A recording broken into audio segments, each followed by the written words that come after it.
దేవుని జనాంగమా, మరి చీకటిలో ఉన్న నా జీవితాన్ని, చీకటిలో ఉన్న మనుషుల జీవితాన్ని ఆశ్చర్యకరమైన వెలుగులోకి దేవుడు ఏ విధంగా నడిపిస్తారో, ఏ రీతిగా దేవుడు మనిషి జీవితాన్ని బాగు చేస్తాడు, మనిషిని దేవుడు ఏ విధంగా దర్శిస్తాడో, ఎవరిని పంపిస్తాడో, ఏ రకముగా దేవుడు తన్ను తాను బయలుపరుచుకుంటాడో, మరి ఈరోజు మనం కొద్ది మాటలు విందాం. ప్రియమైన దేవుని జనాంగమా, మనము లేఖనములో ఒక చిన్న వాక్యము చూద్దాం. ఒకసారి 115వ కీర్తనలో 12వ వాక్యంలో మొదటి మాట ఒకసారి. చాలమ్మా. యెహోవా మమ్మును మర్చిపోలేదు. చాలు. యెహోవా మమ్మును మర్చిపోలేదు. ఇదేం మాట, ఇలా చదువుకుందామా? దేవుడు తన రూపమందు సృజింపబడిన మనిషిని మర్చిపోలేదు. హల్లెలూయా చెప్దాం ఒక్కసారి గట్టిగా, హల్లెలూయా. దేవుడు ఎవరిని మర్చిపోలేదు? మనిషిని మర్చిపోలేదు. హలో, తెల్లోళ్ళ గురించి నేను మాట్లాడట్లా, పరై దేశస్తులని నేను చెప్పట్లా. ఎవరిని మర్చిపోలేదు దేవుడు? మనుషుల్ని మర్చిపోలేదు. మళ్ళీ అంటున్నాను, దేవుడు ఎవరిని మర్చిపోలేదు? మనుషుల్ని మర్చిపోలేదు. అయితే మనిషిని ఒక ప్రశ్న అనిపిస్తుంది నాకు, అడగమంటారా? ఓ ప్రియ మనిషి, నువ్వు ఎవరు? నా ప్రశ్న వినపడిందా మీకు? ఓ ప్రియ మనిషి, నీవు ఎవరు? ఓ ప్రియ మనిషి, నీవు ఎవరు? అరే, ఎవరు సమాధానం చెప్పట్లేదేంటి? ఓ ప్రియ మనిషి, నువ్వు ఎందుకు సృజింపబడ్డావు? నువ్వు ఎవరి కోసం పుట్టావు? నువ్వు ఎవరి కోసం పెరుగుతున్నావు? నువ్వు ఎవరి కోసం మరణిస్తున్నావు? నువ్వు మరణించి ఎక్కడికి వెళ్తున్నావు? మనిషిని అడిగితే, ఇప్పుడు మీరు ఎలాగైతే బిక్కమొహాలు వేసుకుని నా మొహం చూస్తున్నారో, అదే విధంగా ఆనాడు ఒకప్పుడు నేను కూడా ఉన్నాలేండి. నేను మీ గుంపుని ఒకప్పుడు. ప్రియమైన దేవుని జనాంగమా, మనిషి తనకున్న జ్ఞానము చేత మన కంటి ముందు కనపడుతున్న ప్రతి వస్తువుని చేసుకున్నాడు కదా. చేసుకున్నాడు లేదా? ఎవరు చేశాడు ఈ వస్తువులన్నిటినీ? మనిషి చేశాడండి, దేవుడు కాదు. మనిషి చేశాడు. ఈ లైట్ని ఎవరు చేశారు? మనిషే చేశాడు. ఆ ఫోన్ ఎవరు చేశారు? మనిషే చేశాడు. ఈ బట్టను ఎవరు చేశారు? ఈ కుర్చీని ఎవరు చేశారు? అన్నిటిని ఎవరు చేసుకున్నారు? మనిషి చేసుకున్నారు. అయితే మనిషి తాను చేసుకున్న వాటిని ఒక ప్రశ్న అడుగుదాము. ఈరోజు అడుగుదామా వద్దా? అడుగుదాం. ఓ లైటు, నువ్వు ఎందుకు సృజింపబడ్డావు? మళ్ళీ అడుగుతున్నాను, ఓ లైటు, నువ్వెందుకు సృజింపబడ్డావు అంటే, ఆ లైట్కి నోరుంటే చెప్పే సమాధానం ఏంటంటే, నేను నీకు వెలుగు ఇవ్వడానికి, ఓ ప్రియ మనిషి, నేను నీకు వెలుగు ఇవ్వడానికి నేను సృజింపబడ్డాను, నన్ను చేసుకున్నావు. మంచిదే, సమాధానం ఉంది. లైట్ దగ్గర ఏముందండి? సమాధానం ఉంది. అలాగే మన మధ్యలో నాకు కుర్చీ ఉంది కాబట్టి కుర్చీని అడుగుదాం. కుర్చీ, నువ్వు ఎందుకు సృజింపబడ్డావు? కుర్చీ దగ్గర కూడా సమాధానం ఉందండి. ఏమని తెలుసా? నువ్వు కూర్చోడానికి, మనుషులు కూర్చోడానికి నేను సృజింపబడ్డా అని కుర్చీ కూడా సమాధానం చెప్పింది. ఇదే ప్రశ్న మనిషి చేసిన గుడ్డి సూది దగ్గర మొదలు పెడితే అంతరిక్షంకి వెళ్ళే రాకెట్ వరకు దగ్గర కూడా వాటన్నిటి దగ్గర ఏముంది? సమాధానం ఉంది. కానీ మనిషి దగ్గర మాత్రము, మనిషి నువ్వు ఎందుకు సృజింపబడ్డావంటే సమాధానం లేదు. ప్రియమైన దేవుని జనాంగమా, సమాధానం ఉంది. ఎక్కడో తెలుసా? పరిశుద్ధమైన గ్రంథంలో. చెప్పండి కూడా ఒకసారి, హల్లెలూయా. ఎందుకు ఈ మాట పలుకుతున్నానంటే, మనుషులు తనకున్న జ్ఞానం బట్టి, దేవుడు తనకిచ్చిన జ్ఞానాన్ని బట్టి ఈ యొక్క వస్తువులన్నిటినీ, ఈ పరికరాలన్నిటినీ తనకున్న జ్ఞానంతో తను రూపించుకున్నాడు. ఎందుకు తెలుసా? ఆ వస్తువులన్నీ మనిషికి ఉపయోగపడాలని. హల్లెలూయా, హల్లెలూయా, హల్లెలూయా. అర్థమైంది కదా? ఈ వస్తువులన్నీ ఎందుకు చేసుకున్నాం మనం? మనకు ఉపయోగపడడానికి, మనిషికి ఉపయోగపడడానికి మనం చేసుకున్నాం. ప్రియమైన దేవుని జనాంగమా, నేను అంటున్నాను, ప్రతి మనిషిని కూడా దేవుడు ఎందుకు చేశాడంటే మనమందరము ఆయనకు ఉపయోగపడాలని. హల్లెలూయా. అర్థమైంది ఈ మాట? ప్రతి వస్తువుని ఎవరు చేసుకున్నారు? మనిషి తనకు ఉపయోగపడాలని చేసుకున్నాడు. అయితే ప్రతి మనిషిని చేసిన దేవుడు మనము ఆయనకి మహిమార్థముగా జీవించాలని, మనము ఆయనకి ఎవరికి? మనల్ని సృజించిన సృష్టికర్త అయిన దేవునికి ఉపయోగపడాలని నీవు నేను సృజింపబడ్డాం. అయితే ఈ యొక్క వస్తువుకి మనిషికి మధ్యలో ఒక చిన్న గ్యాప్ ఉంది ప్రేమైన దేవుని జనాంగమా. ఏంటంటే ఈ లైట్ అక్కడ స్విచ్ చేస్తే ఆన్ అయ్యిద్ది, ఆఫ్ చేస్తే ఆఫ్ అయిపోద్ది. అంటే మనిషి దగ్గర ఆ యొక్క లైట్కి, చైర్కి, బట్టకి స్వతంత్రత లేదు ప్రియమైన దేవుని జనాంగం. అర్థమవుతుందన్నమాట. ఏ వస్తువుకి కూడా ఏమి లేదండి, స్వతంత్రత లేదు. అయితే ప్రతి మనిషిని చేసిన ఆ దేవాతి దేవుడు మనిషిని ఆయన చేతిలో రిమోట్ కంట్రోల్ లాగా, రోబోలుగా చేసుకోలేదు, కానీ మనిషిని దేవుడు స్వతంత్రులుగా చేశాడు. హల్లెలూయా, హల్లెలూయా. ఇక్కడ వరకు అర్థమైంది కదా ప్రియమైన దేవుని జనాంగం? ఇక్కడ వరకు అర్థమైంది కదా? అయితే దేవుడు ఎందుకు మనిషిని మర్చిపోలేదు అంటే, మరి ముఖ్యముగా నశించిపోతున్న మానవులను, నశించిపోతున్న జీవితాలను దేవుడు మర్చిపోలేదండి. దేవుడు చీకటి బంధకాల్లో బంధింపబడిపోయిన జీవితాల్ని మర్చిపోలేదు. దేవుడు తన యొక్క స్వరూపమందు తన పోలిక చొప్పున చేసుకున్న మనిషిని మర్చిపోలేదు. అయితే ఆ సృష్టికర్త అయిన దేవుణ్ణి మనిషి మర్చిపోయాడు. తన సృష్టికర్త అయిన దేవుణ్ణి ఎరగక మనిషి మర్చిపోతే, అయినా కూడా ఆ మర్చిపోయిన మనుషుల్ని దేవుడు మర్చిపోకుండా ఆయన్ని దేవుడు తను బయలుపరుచుకోవడానికి అనేకుల్ని ప్రేరేపించి ఇదిగో ఇటువంటి సువార్త కార్యములు చేపడుతున్నారు ఆయన. హల్లెలూయా. చెప్పకూడదాం గట్టిగా ఒక్కసారి దేవుని సాక్ష్యంలోనికి వెళ్ళిపోతాం. ప్రియమైన దేవుని జనంగా చిన్న ప్రార్థన చేసుకుందాం. కళ్ళు మూసుకోండి అందరూ.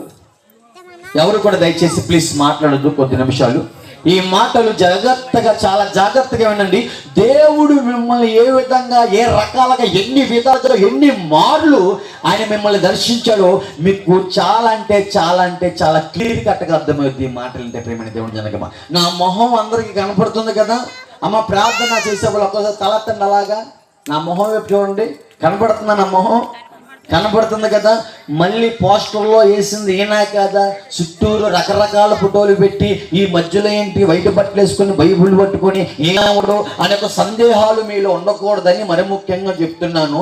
అదిగో ఆ యొక్క టీవీ, అయ్యో బాబోయ్ ఏమి ఆపొద్దు, అది రావట్లేదా? ఆపడేయండి. అర్థమైందా బాబు? నాన్న రాకపోతే ఆపేసి, ఇవన్నీ ఇప్పుడు కాదు ముందు ఉండాలి, ఆపేసి. మంచిది.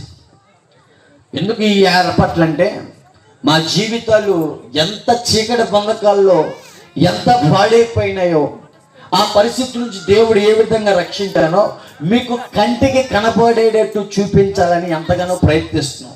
ఏమండి, కేవలం ఎందుకంటే మా గురించి ఏదో మేము డప్పు కొట్టుకోవడానికి విజయవాడ ప్రాంతం నుంచి ఇక్కడికి రాలేదు, కానీ బ్రతుకులు ఎంత పతనమైపోయినా, ఎంత పాపపు బంధకములో ఉన్నా, ఎంత ఘోర పాపినైనా సరే ఆయన క్షమించి విమోచించే గొప్ప దేవుడిని ప్రకటిస్తున్నాం మేము ఈరోజు.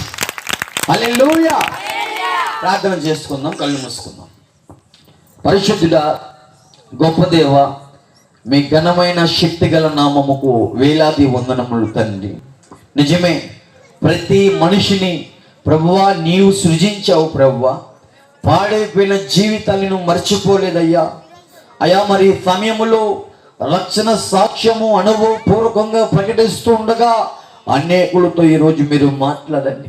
గత జీవితంలో ఏ బంధకాలతో అయితే బంధింపబడిపోయి శాపమనే మార్గము గుండా, నాశనకరమైన మార్గము గుండా వెళ్ళిపోతూ ఆ అనుభవాలు ఎంత పతనమైపోయిన స్థితికి మమ్మల్ని తీసుకువెళ్ళాయో ఆ కార్యక్రమములు ప్రభువా ఏది దాచిపెట్టకుండా ఒప్పుకుంటుండగా మా అతిక్రమములు మిమ్మల్ని మీరు పరిశుద్ధాత్మ దేవుడా ఏ విధంగా అయితే ఒప్పిస్తున్నారో అదే విధంగా బంధకాలున్న జీవితాన్ని కృపమడి ఈ రోజు మీరు ఒప్పించండి. నీ యొక్క తండ్రి కృపమైన రక్షణ ఉన్న ఆనందము ప్రభువా వారు రుచి చూచుటకు సహాయించండి. నీ ప్రియ బిడ్డలు ప్రభువా అయా ఒక్కరిని చెప్పడానికి వీలేదు, అనేక మంది ప్రభువా నాయన యవనస్తులు పెద్దలు ప్రభువా నాయన దైవజనులు ఎంతో ప్రయాసపడుతూ నాయన ఈ ఏర్పాటు ప్రభువా నీ నామానికి మహిమార్థముగా ఇదిగో మా ప్రాంత ప్రజలు మార్పు చెందాలి, సత్యదేవుని గ్రహించాలనే యొక్క ఆలోచనతో తపనతో ప్రభువా నాయన ఈ ఏర్పాట్లు చేస్తున్నారు. నీ ప్రియ బిడ్డలకు ప్రభువా మీరే విజయాన్ని దయచేసి ప్రభువా ఈ ప్రాంతము రేపు దినము సాక్ష్యం చెప్పుటకు కృప చూపిస్తారని యేసు నామములో ముందున్న సమయం అంతటిని రాజా మీ చేతికి చెప్తూ వినగల చెవులు గ్రహించగలే మనసులు నాయన ప్రతి ఒక్క బిడ్డకి ప్రతి ఒక్క మనిషికి మైకి శబ్దం ద్వారా ఎక్కడికైతే నీ స్వరం పరిగెడుతుందో ప్రభువా అక్కడ వరకు ప్రభువా ఏ యొక్క మనిషి ఏ ఆటంకంలో ఎటువంటి తలంపుల్లో ఏ యొక్క అనాలోచన ఉండడానికి వీళ్ళకుండా నీ యొక్క మాట యొక్క సాక్ష్యం వినటకు కృప చూపిస్తారని యేసు నామములో మీ ఆత్మ సహాయము వేడుకుంటున్నాం మా పరమ తండ్రి, ఆమేన్. మనం చదువుకుందాం ఇందాక, యెహోవా మమ్మును మర్చిపోలేదు, దేవుడు మనిషిని మర్చిపోలేదు. ప్రేమిని దేవుని జనాంగమా, నేను ఒకసారి నా గురించి మీకు వివరించాలంటే విజయవాడ ప్రాంతం నుంచి మీ మధ్యలోనికి రావడం జరిగిందండి. విజయవాడ ఎంతమందికి తెలుసు? ఇక్కడ సగం మందికి తెలుసా?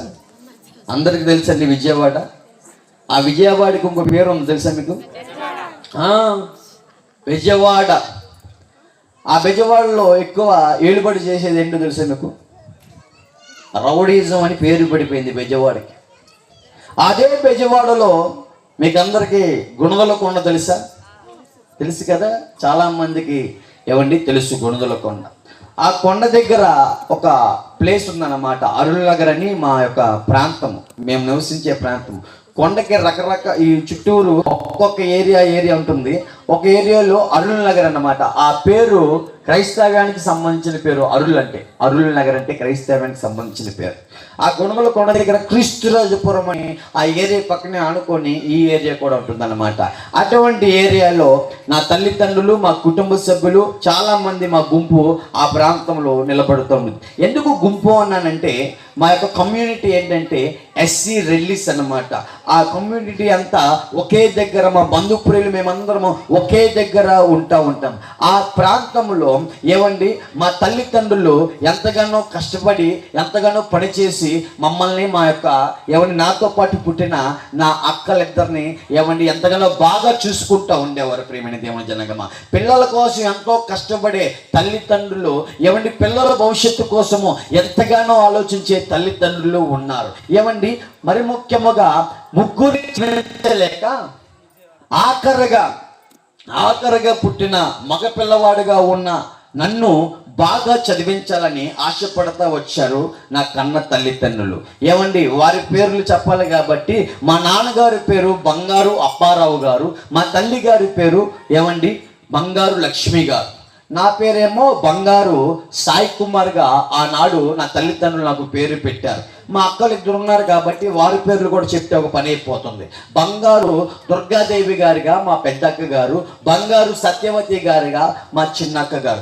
ఎందుకు ఈ పేర్లు మీకు ఒక్కసారి జ్ఞాపకం చేశానంటే వాస్తవానికి క్రైస్తవ్యానికి సంబంధించిన ఏమండి జీవితాలు కావు. నేను ఇక్కడ ఎవరిని విమర్శించడానికి, దేవుళ్ళని విమర్శించడానికి, ఏమండి మతాన్ని ఇక్కడ చెప్పడానికి నేను రాలేదు. కానీ దేవుడు మతం మార్చడానికి కాదు, పాడైపోయిన మనిషిని మార్చడానికే ఇక్కడికి వచ్చాడు, ఈ భూమి మీద చెప్పడానికి వచ్చాను. హల్లెలూయా, హల్లెలూయా. మతము దేవుడు మార్చడు ప్రేమిని దేవుని జనగమ.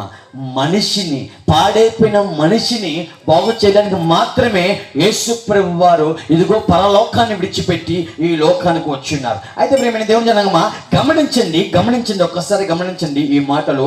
ఏమంటే మూడో సంతానముగా పుట్టిన నా జీవితంలో నా మీద నా కన్న తల్లిదండ్రులు ఎన్నో ఆశలు పెట్టుకుంటూ నేను బాగా చదువుకొని ఉన్నతమైన స్థానంలో చూడాలని ఎంతో ఆశపడుతూ ఉన్నారు నా కన్న తల్లిదండ్రులు. మా తల్లిదండ్రులే కాదు, ప్రతి తల్లిదండ్రులు వాళ్ళ పిల్లల పట్ల కోరుకునేది అదే కదండి. పిల్లల భవిష్యత్తు కోసమేగా పాటుపడేది. పొద్దున్నెళ్ళి సాయంత్రం వరకు ఎండలో ఆ పొలాల్లో కష్టపడుతున్నారంటే, పొద్దున్నెళ్ళి సాయంత్రంలో ఆఫీస్లో కష్టపడుతున్నారంటే, పొద్దున్న వెళ్ళి సాయంత్రంలో పలానా వృత్తుల్లో కష్టపడుతున్నారంటే ఎవరి కోసము? వారి పిల్లల కోసమే కదా తల్లిదండ్రులు కష్టపడేది. అంతలా కష్టపడి తల్లిదండ్రుల యొక్క ప్రేమని నేను గ్రహించని వాడిగా ఆ రోజుల్లో జీవిస్తున్నాను నా బాల్యంలో. ప్రేమైన దేవుని జనాంగమా, గమనిస్తే నేను దేవుడితో పెరిగానంటే నా కన్న తల్లిదండ్రులు నన్ను పెంచిన విధానం ఏంటంటే ఎంతో గారాబముతో పెంచుతా వచ్చారు. ప్రేమైన దేవుని జనాంగమా, ఎంతో గారాబముతో పెంచుతా వచ్చారు. దేనితో? గారాబం అండి. గారాబం అనేది చాలా అంటే చాలా దారుణమైన ప్రియమైన దేవుని జనాంగమా. దానికి ఉదాహరణ నా జీవితమని ఖచ్చితంగా చెప్తాను. ఎందుకంటే గారాబముతో పెరుగుతున్న ఆ పిల్లల జీవితంలో ఏం జరిగిందంటే మాట వినని స్వభావం పనిచేస్తుందండి. ఏం పనిచేస్తుందండి? మాట వినని స్వభావం పనిచేస్తుంది. ఆ మాట వినని స్వభావాన్ని బైబిల్లో ఏమంటారు? ఆజ్ఞ అతిక్రమమే పాపం అంటే ఏదేదో అనుకోమాకండి. దేవుని మాటని దేవుడి మాటకి విధేయత చూపించకపోవడమే పాపమై ఉన్నది. గమనించండి ప్రేమిని దేవుని జనాంగమా, క్రైస్తవానికి సంబంధించిన జీవితము కాదు కాబట్టి ఆ రోజుల్లో మా కన్న తల్లిదండ్రులు మమ్మల్ని ఎంతో కష్టపడి పెంచుతూ పెద్ద కాన్వెంట్ స్కూల్లో జాయిన్ చేస్తూ మా అమ్మగారు పాచి పని చేసుకునేది అన్నమాట. మీకు తెలుసా పాచి పని చేసుకున్న వారి పరిస్థితి ఎలా ఉంటుందండి? 365 రోజులు పనికి వెళ్ళాలి. సెలవులు ఉంటాయా? పబ్లిక్ హాలిడేస్ ఉంటాయా? గవర్నమెంట్ హాలిడేస్ ఉంటాయా? ఉండవండి. 365 రోజులు వెళ్ళాలి. కానీ ఆ జీతం కూడా చాలా తక్కువ ఇస్తారు. చెమట ఎంతగానో శ్రమ దోపిడీ అనొచ్చు ఆ పనికి. ఎంతో చెమట కారిస్తే కానీ డబ్బు రాదు చేతికి. డబ్బు వస్తే కానీ కుటుంబంలో పిల్లల యొక్క కడుపులు నిండవు. వారి కడుపులు మార్చుకొని, పిల్లలు వినండి, మన అమ్మా నాన్న మన కడుపులు క్షమించాలి, వారి కడుపులు మార్చుకొని నా కడుపులు నింపాలని, నా సుఖము చూడాలని ఎంతో కష్టపడే తల్లిదండ్రులు ఉన్నారు మనకు. ఆ సమయంలో తల్లిదండ్రుల విలువ గ్రహించకుండా, తల్లిదండ్రుల కష్టాన్ని గ్రహించకుండా స్కూల్కి అని చెప్పి ఇంట్లోంచి బ్యాగ్ పట్టుకొని బయటకు వస్తున్నాను. కానీ నా అడుగులు స్కూల్ వైపు కాక ఎక్కొట్టేసి కొంతమంది స్నేహితులు ఉన్నారులేండి నాకు చిన్న వయసులోనే. ఆ స్నేహితులతో కలిసి స్కూల్లో ఎక్కొట్టేసి రోడ్ల మీద తిరుగుతూ ఇష్టానుసారమైన నోరు తెరిస్తే పచ్చిబూతులు మాట్లాడేవాడిగా ఆ చిన్న వయసు నుంచే నా పరిస్థితి ఉన్నది. ఇటువంటి పరిస్థితిలో ఎలా ఉందంటే నా బ్రతుకు, నేను చిన్న వయసు నుంచి దొంగతనం చేస్తూ తల్లిదండ్రుల కష్టాన్ని దొంగలించేవాడిగా ఉంటున్నాను. ఈ దొంగను ఏమంటారండి మీ ఊర్లో? మంచోడు అంటారా, చెడ్డోడు అంటారా? వాడిని చేసే పనేంటి? మంచి పనా చెడ్డ పనా? దొంగతనం అంటే మంచిదా చెడ్డదా? స్కూళ్ళు మానేసి, కాలేజీ మానేసి, ఊర్ల మీద, పొలాల మీద, ఆ యొక్క పల్లెటూరులో ఆ యొక్క ఏరియాల్లో, లేకపోతే ఆ కాలేజీలు స్కూళ్ళు చుట్టూరు తిరిగేసి స్కూల్కి వెళ్లకుండా సాయంత్రం ఇంటికి వచ్చేసి అమ్మ స్కూల్కి వెళ్ళాను, అమ్మ కాలేజీకి వెళ్ళాను అని అబద్ధం చెప్పేవారిని ఏమంటారు? మంచోళ్ళు అంటారా చెడ్డోళ్ళు అంటారా? తప్పుడు మార్గంలోనే ఉన్నారండి. అబద్ధం అంటే చాలా చిన్నదే కదా, తప్పు కాదులేని చాలా మంది అనుకుంటారు. వాస్తవానికి నేను కూడా ఆ రోజుల్లో అదే విధంగా అనుకున్నాను. నా తల్లిదండ్రుల యొక్క కష్టాన్ని దొంగతనం చేస్తే తప్పు కాదులే అనుకుంటున్నాను. ప్రేమిణ దేవుని జనాంగమా, ఇది చీకటిగా ఉందా నా జీవితము? వెలుగుమయంగా ఉందా నాడు? నా బాల్యము చీకటిగా ఉందా? మంచి అంటే చీకటి, చెడంటే చీకటి. మంచి అంటే క్షమించాలండి, మంచి అంటే వెలుగు, చెడంటే చీకటి. ఇప్పుడు నా జీవితం చిన్న వయసులో చెడుగా ఉంది కాబట్టి చీకట్లో ఉన్నానా, వెలుగులో ఉన్నానా? అమ్మా ఆ చీకట్లో ఉన్నాను, ఆ చీకట్లో పతనమైపోతున్న నా బాల్య దినములో యేసు ప్రభు వారు నన్ను మర్చిపోకుండా కొంతమంది క్రైస్తవుల్ని, ఒకరోజు నేను రోడ్డు మీద ఆడుకుంటా గోళీలు ఆడుకుంటా ఉంటుంటే కొంతమంది క్రైస్తవుల్ని నా దగ్గర నడిపించారు. చప్పట్లు కొడతా ఒక్కసారి. నాతో పాటు కొంతమంది స్నేహితులు ఉన్నారు. మేమందరము అదే తోవకు చెందిన వారుగా, అబద్ధాలు చెప్పుకునే వారుగా, స్కూల్ ఎక్కొట్టే వారుగా జీవిస్తున్న ఆ తరుణంలో ఎవరు మర్చిపోలేదు? దేవుడు మర్చిపోలేదు. ఎవరిని మర్చిపోలేదు? మనిషిని పాడైపోతున్న చీకటి బంధకంలో ఉన్న మనిషిని మర్చిపోక క్రీస్తు కలిగి జీవిస్తున్న కొంతమంది క్రైస్తవులను దేవుడు ప్రేరేపించి వారి ద్వారా దేవుడు నన్ను దర్శించి ఏంటండి ఎక్కడ తీసుకెళ్లారు? నన్ను దేవుని మందిరానికి తీసుకువెళ్ళారు.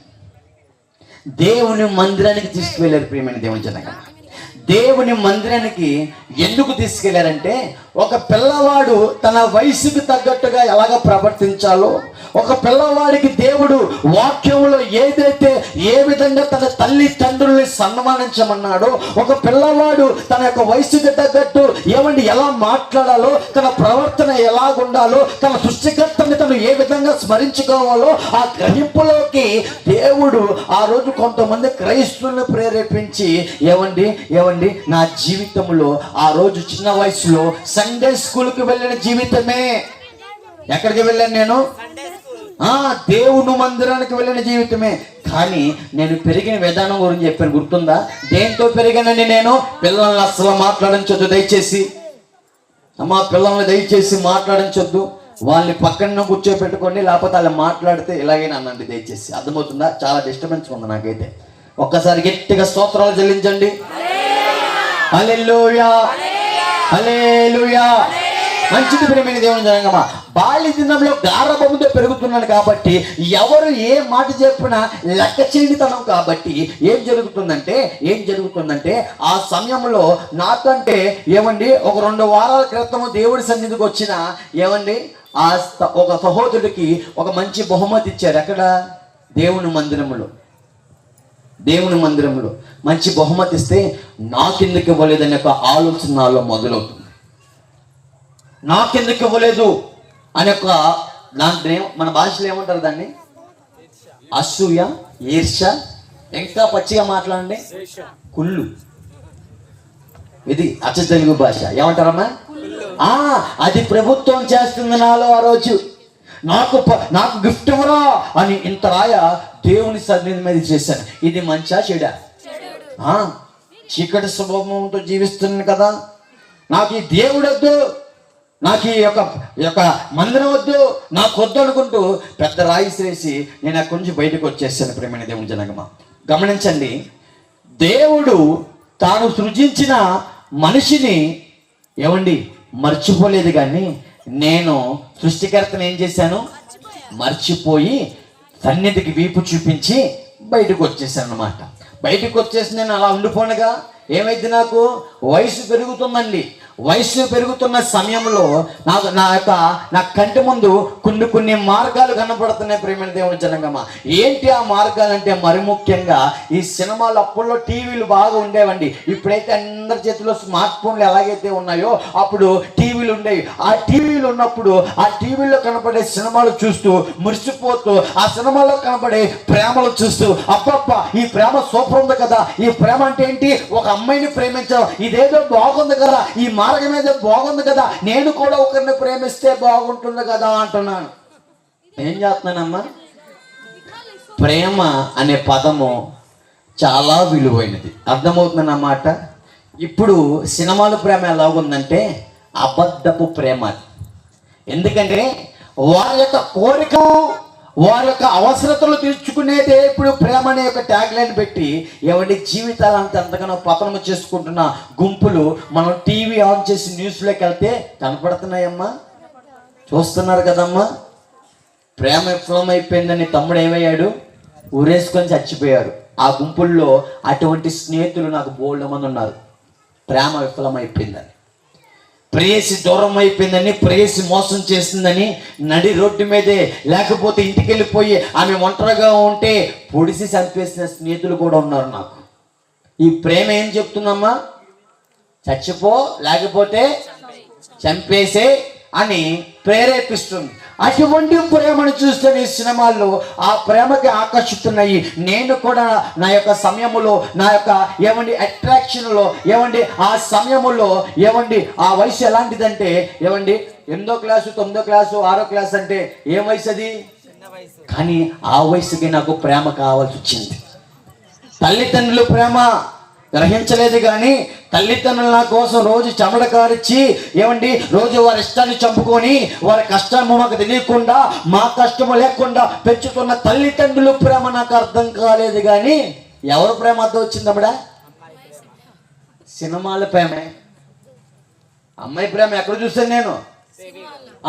సినిమాల్లో ఆ ప్రేమలు బాగుండాలి అనుకున్నాను. కానీ ఒకరోజు ఐ లవ్ యూ చెప్పాను, అటు నుంచి కూడా బదులు వచ్చింది ఐ లవ్ యూ అని. బాగుంది కదా అనుకున్నాను, అమ్మయ్యా నా జీవితం ధన్యమైపోయింది అనుకున్నాను, ఇంకా నేను ఏదైనా సాధించవచ్చు అనుకున్నాను. కానీ ఒకానొక్క రోజు ఒక పదం నాకు వినపడుతుంది ఆమె దగ్గర నుంచి, ఆమె నోటి నుంచి ఒక పదం వినపడింది. ఏంటంటే, నువ్వంటే ఏ నోడుతో నువ్వంటే నాకు ఇష్టం ఉందో అదే నోడుతో నువ్వంటే నాకు ఇష్టం లేదు అని పలికిందండి. ఇదే మాట సినిమాలో హీరోకి హీరోయిన్ పలికితే హీరో పరిస్థితి ఏంటి?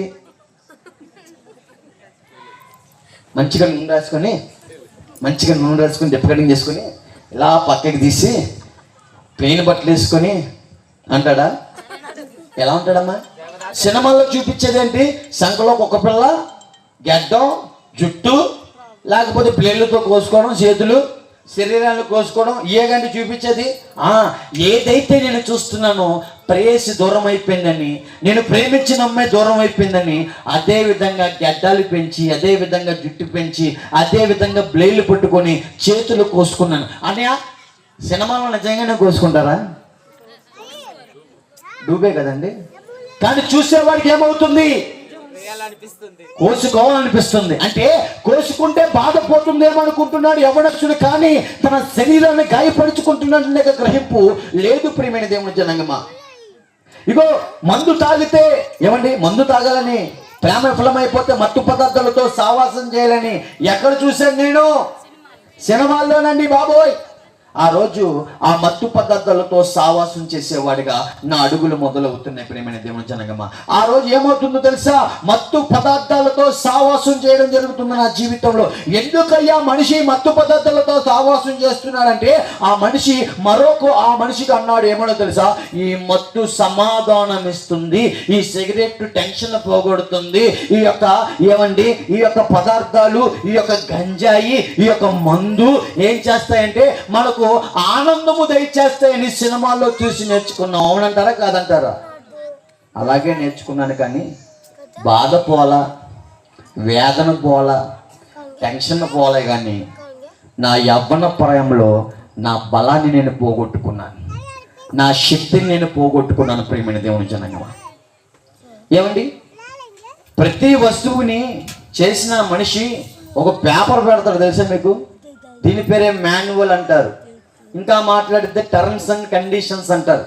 ఇంకా మాట్లాడితే ఆ పేపర్ ఏంటంటే, ఇదిగో ఈ వస్తువు ఇలాగా ఉంచాలి, ఇలాగా ఉండకూడదు, ఈ యొక్క వస్తువుని ఇలాగా వాడితే బాగుంటుంది, ఇలా వాడకపోతే పాడైపోతుంది. మీకు అర్థమయ్యే లెక్కలో చెప్పాలంటే, మొన్న ఒక ఊరు అమలాపురం వెళ్తే అర్జెంటుగా నాకు టైం అయిపోతూ అయ్యా నేను వేరే ప్రాంతానికి సాక్ష్యం పంచుకోవడానికి వెళ్ళాలి బాబు, దయచేసి నాకు ఏదో చేయండి అంటే, అన్నా మీకు కారు ఏర్పాటు చేస్తాం, కారుతో పాటు ఒక డ్రైవర్ని కూడా ఏర్పాటు చేస్తాం, నువ్వు జమ్మని వెళ్ళిపోదు అన్నాడు. ఆ డ్రైవర్ కూడా వచ్చాడు. అన్న అయిపోయిందంటే ఎక్కన్నా అన్నాడు. బంకులోకి వెళ్ళాం. అదేమో పెట్రోల్ పోయవలసిన కారు. అయ్యగారేమో డ్రైవర్ అయ్యగారు ఏం చేశారు? పెట్రోల్ బదులు డీజిల్ పోయిచ్చారు. కారు కదిలిద్దా? ఎందుకు కదలదు? ఆ కారుకున్న అవయవాలు, ఆ ఇంజిన్కి అవయవాలు ఏమైతే ఉన్నాయో కేవలము పెట్రోల్ పోస్తేనే సెట్ అవుతుందండి. ఇది మనిషి తను చేసుకున్న కారుకి పెట్టిన నియమము. అర్థమవుతుందన్నమాట. మనిషిని చేసిన దేవుడు కూడా నియమం పెట్టాడు. ఎక్కువగా వాటర్ తాగితే మన కిడ్నీలు ఏమవుతాయి బాబాయ్ గారు? చెప్పండి.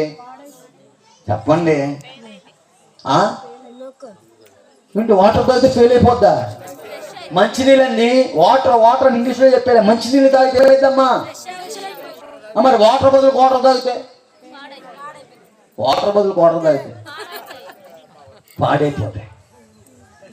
పాడైపోతాయండి, నిజంగా పాడైపోతాయి. ఎందుకంటే ఆఫ్టర్ కారే పెట్రోల్ బదులు డీజిల్ పోతే ఏమైపోయింది? ఆగిపోయింది. మనిషి జీవితం ఆగదా? మనిషి స్టామినా ఆగదా? మనిషి బలం పోదంటారా?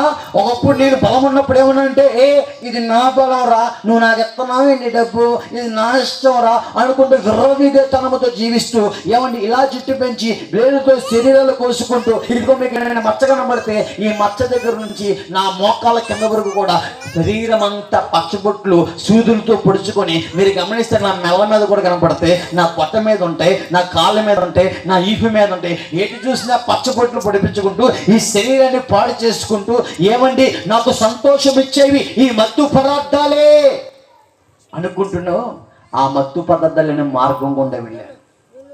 వాక్యములో బైబిల్లో ఒక మాట ఉంది, ఒకని ఎదుట, ఒకడంటే ఎవరు?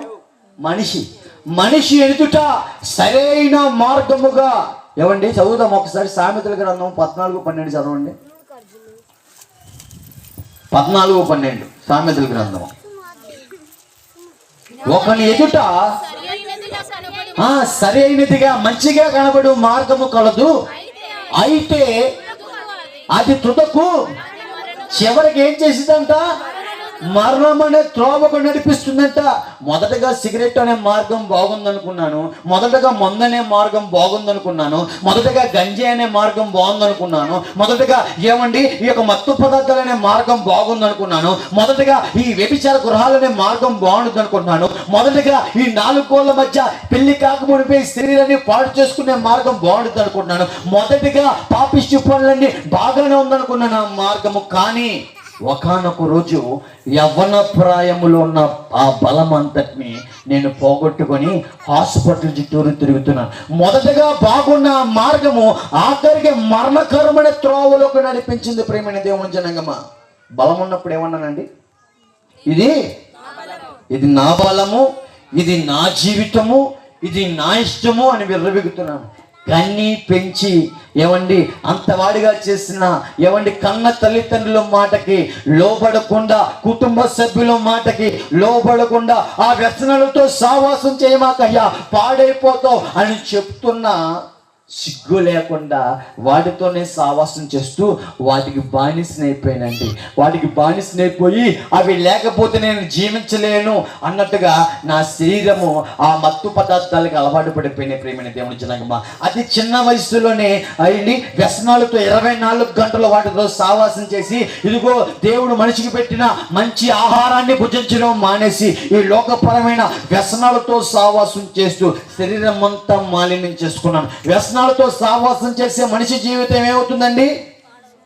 శరీరము పాడైపోతుంది. ప్రేమైన దేవుని జనాంగమా, కొంతమంది అంటారు, అరే నువ్వు పుట్టక ముందు నుంచి నేను తాగుతున్నారా, నేను బాగానే ఉన్నాగా అని ఒక ఆయన మొన్న అన్నాడు నాతో.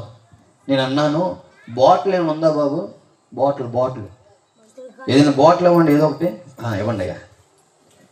నేను అన్నాను, అయ్యా ఈ బాటిల్ కనపడుతుంది కదా, ఈ బాటిల్లో ఈ సంవత్సరం ఒక చుక్క నీటి చుక్క, వచ్చే సంవత్సరం ఇంకో చుక్క, వచ్చే సంవత్సరం ఇంకో చుక్క, అలా చుక్క వేస్తే ఒక చుక్కకి బాటిల్ ఏమైపోద్ది?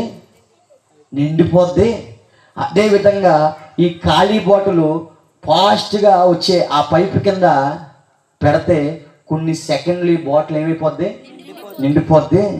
అయ్యా ఎన్ని సంవత్సరాలు తాగాలని ముఖ్యం కాదయ్యా, లోపల స్టామినా తగ్గిపోతే నువ్వు ఎంత తాగినా లోపలికి వెళ్ళదు. నువ్వు ఫాస్ట్గా తాగినా పోతావు, మెల్లిగా తాగినా అవయవాలు పోయే సందర్భాలు ఖచ్చితంగా ఉంటాయండి. మీరు కొన్ని సంవత్సరాలుగా చేస్తున్న పని నేను అన్ని సంవత్సరాలు చేయవలసిన పని తక్కువ సమయంలో చేశాను, అందుకే నా శరీరం అంతా పాడైపోయింది బాబు. దయచేసి అనుభవంతో చెప్తున్నాను, వ్యసనాలతో సావాసం చేయొద్దు. వ్యసనాలతో సావాసం చేస్తే కన్న తల్లి ఏం చెప్తుందో అర్థం కాదు, భార్య ఏం చెప్తుందో అర్థం కాదు, ప్రాంత ప్రజలు ఏ విధంగా చూస్తారో అర్థం కాదు. ఈ వ్యసనాలతో సావాసం చేసే మనిషికి ఏమంటారండి? బిరుదు చెడ్డవాడు, వీడు తిరిగిపోతూ, వీడు త్రాగుబోతూ. ఇదే కాదు అనేది సమాజం. విలువ ఉందా అప్పుడు నాకు? విలువ లేని జీవితం ప్రియమైన దేవుని జనాంగమా. వ్యసనాలతో సావాసం చేస్తూ, గంజలతో సావాసం చేస్తూ, ఆడపిల్లలు యవ్వనస్తులు ఆడపిల్లలకి మత్తు పదార్థాలు అలవాటు చేసి వాళ్ళ శరీరాన్ని పాడి చేసిన వ్యక్తిగా ఉన్నాను ఆనాడు. నేను చేసేదే కరెక్టు, నేనే రైట్, నువ్వెవరా నాకు చెప్పడానికి అనుకుంటూ పెద్దలు వచ్చి మర్యాదగా మాట్లాడుతుంటే వారి వయసుకి మర్యాద ఇవ్వకుండా ఇష్టానుసారంగా ప్రవర్తించిన జీవితం. ఇక్కడ పూసలు గుర్తించుకొని, ఇక్కడ పూసలు గుర్తించుకొని శరీరం అంతా రకరకాలుగా. ఇప్పుడు వచ్చే ప్యాంట్లు ఏం ప్యాంట్లు తమ్ముడు అయ్యి? బొక్కల ప్యాంట్లు అమ్మా, ఫ్యాషన్. బొక్కల ప్యాంట్లు. ఒకప్పుడు మా నాన్న అన్నాడు, ఒరే ఈ బొక్కల ప్యాంటు ఎవడేసుకుంటాడో తెలుసా? స్తోమత లేనోడు.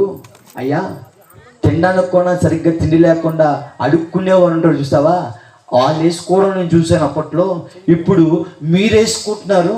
అయ్యా ఇది ఖరీదైపోయినాయి, ఈ కన్నాల ప్యాంట్లు ఖరీదైపోయినాయి. కానీ ఆ కన్నాల ప్యాంట్లు వేసుకుని నువ్వు రోడ్డు మీద వెళ్తుంటే నీ వెనకమల మాటలో నిన్ను కన్న తల్లిదండ్రులైన మమ్మల్ని అంటున్నారా, మేము ఎక్కడ తలెత్తుకోలేకపోతున్నామయ్యా. నీ కుమారుడేంటి, మీ యొక్క పిల్లలేంటి ఈ విధంగా ఉన్నారు చిచ్చి అని మాట్లాడుతుంటే ఏ తల్లిదండ్రులకైనా ఆనందం అనేది ఉంటుందా? ఏమ్మా మీ అబ్బాయి లేకపోతే మీ కుటుంబంలో ఈ విధంగా ఉంటే మీకు ఆనందం ఉంటుందా?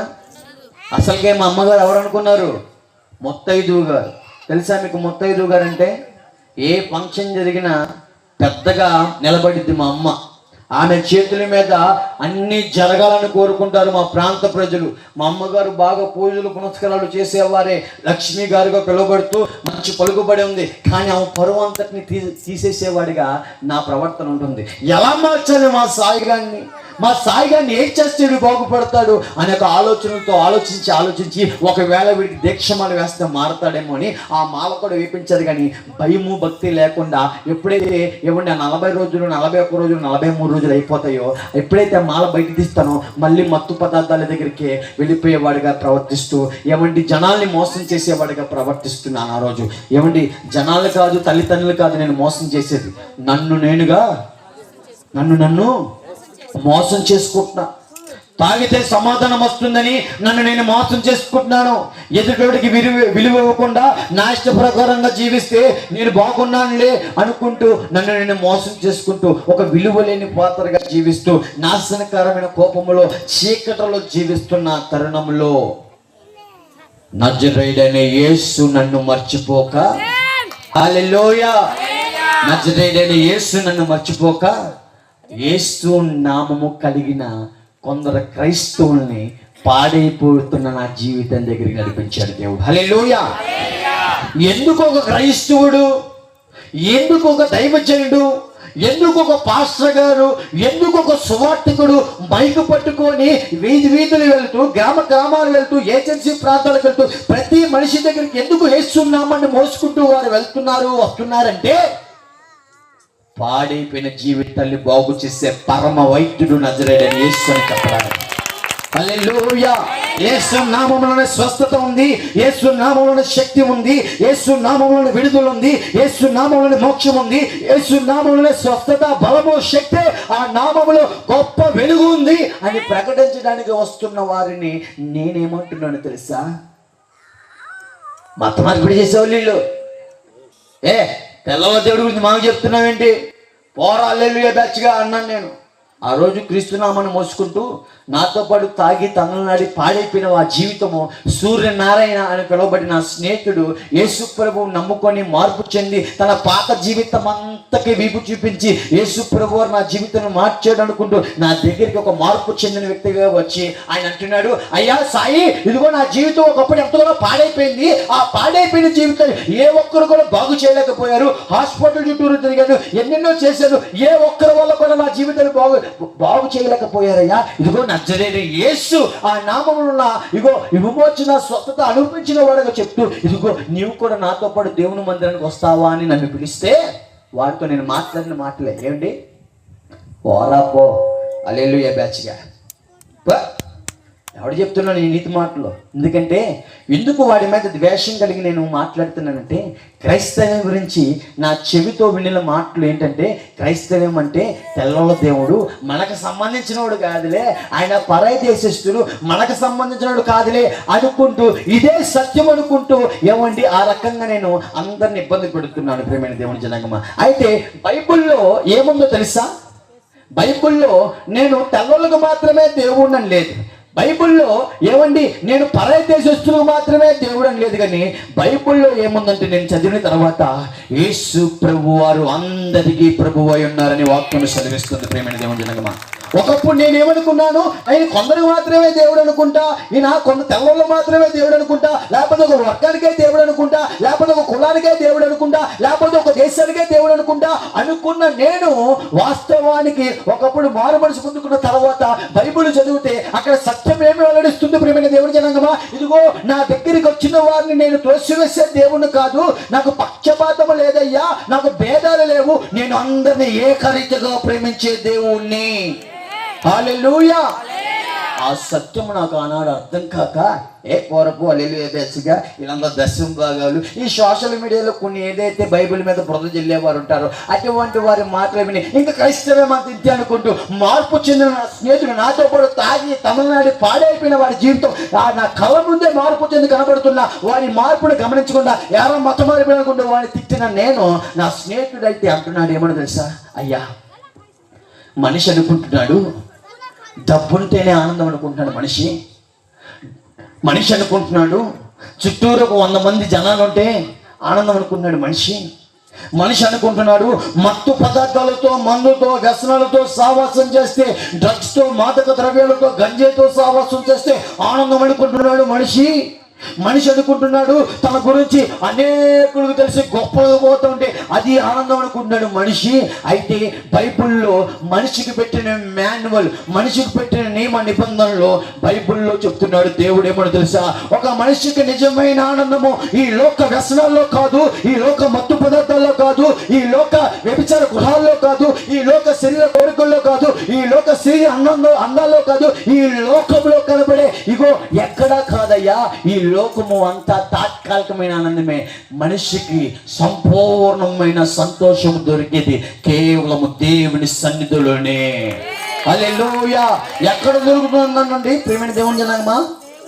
దేవుని సన్నిధిలో, ఏకాంతముగా దేవుని సన్నిధిలో ఏమండి సభ్యులతో, సంఘ బిడ్డలతో, పరిశుద్ధులతో, విశ్వాసులతో, దైవజనులతో కూడి ఏకాంతముగా మనమందరము దేవుని సన్నిధిలో ఆయన నామాన్ని ఆరాధిస్తుండడంలోనే సంతోషము దాగుంది ప్రియమైన దేవుని జనాంగమా.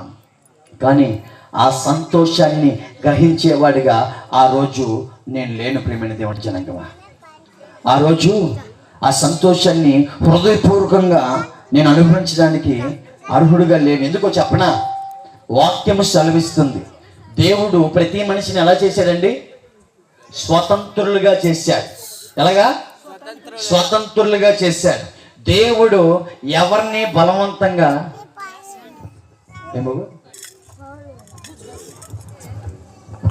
ఒక్క నిమిషం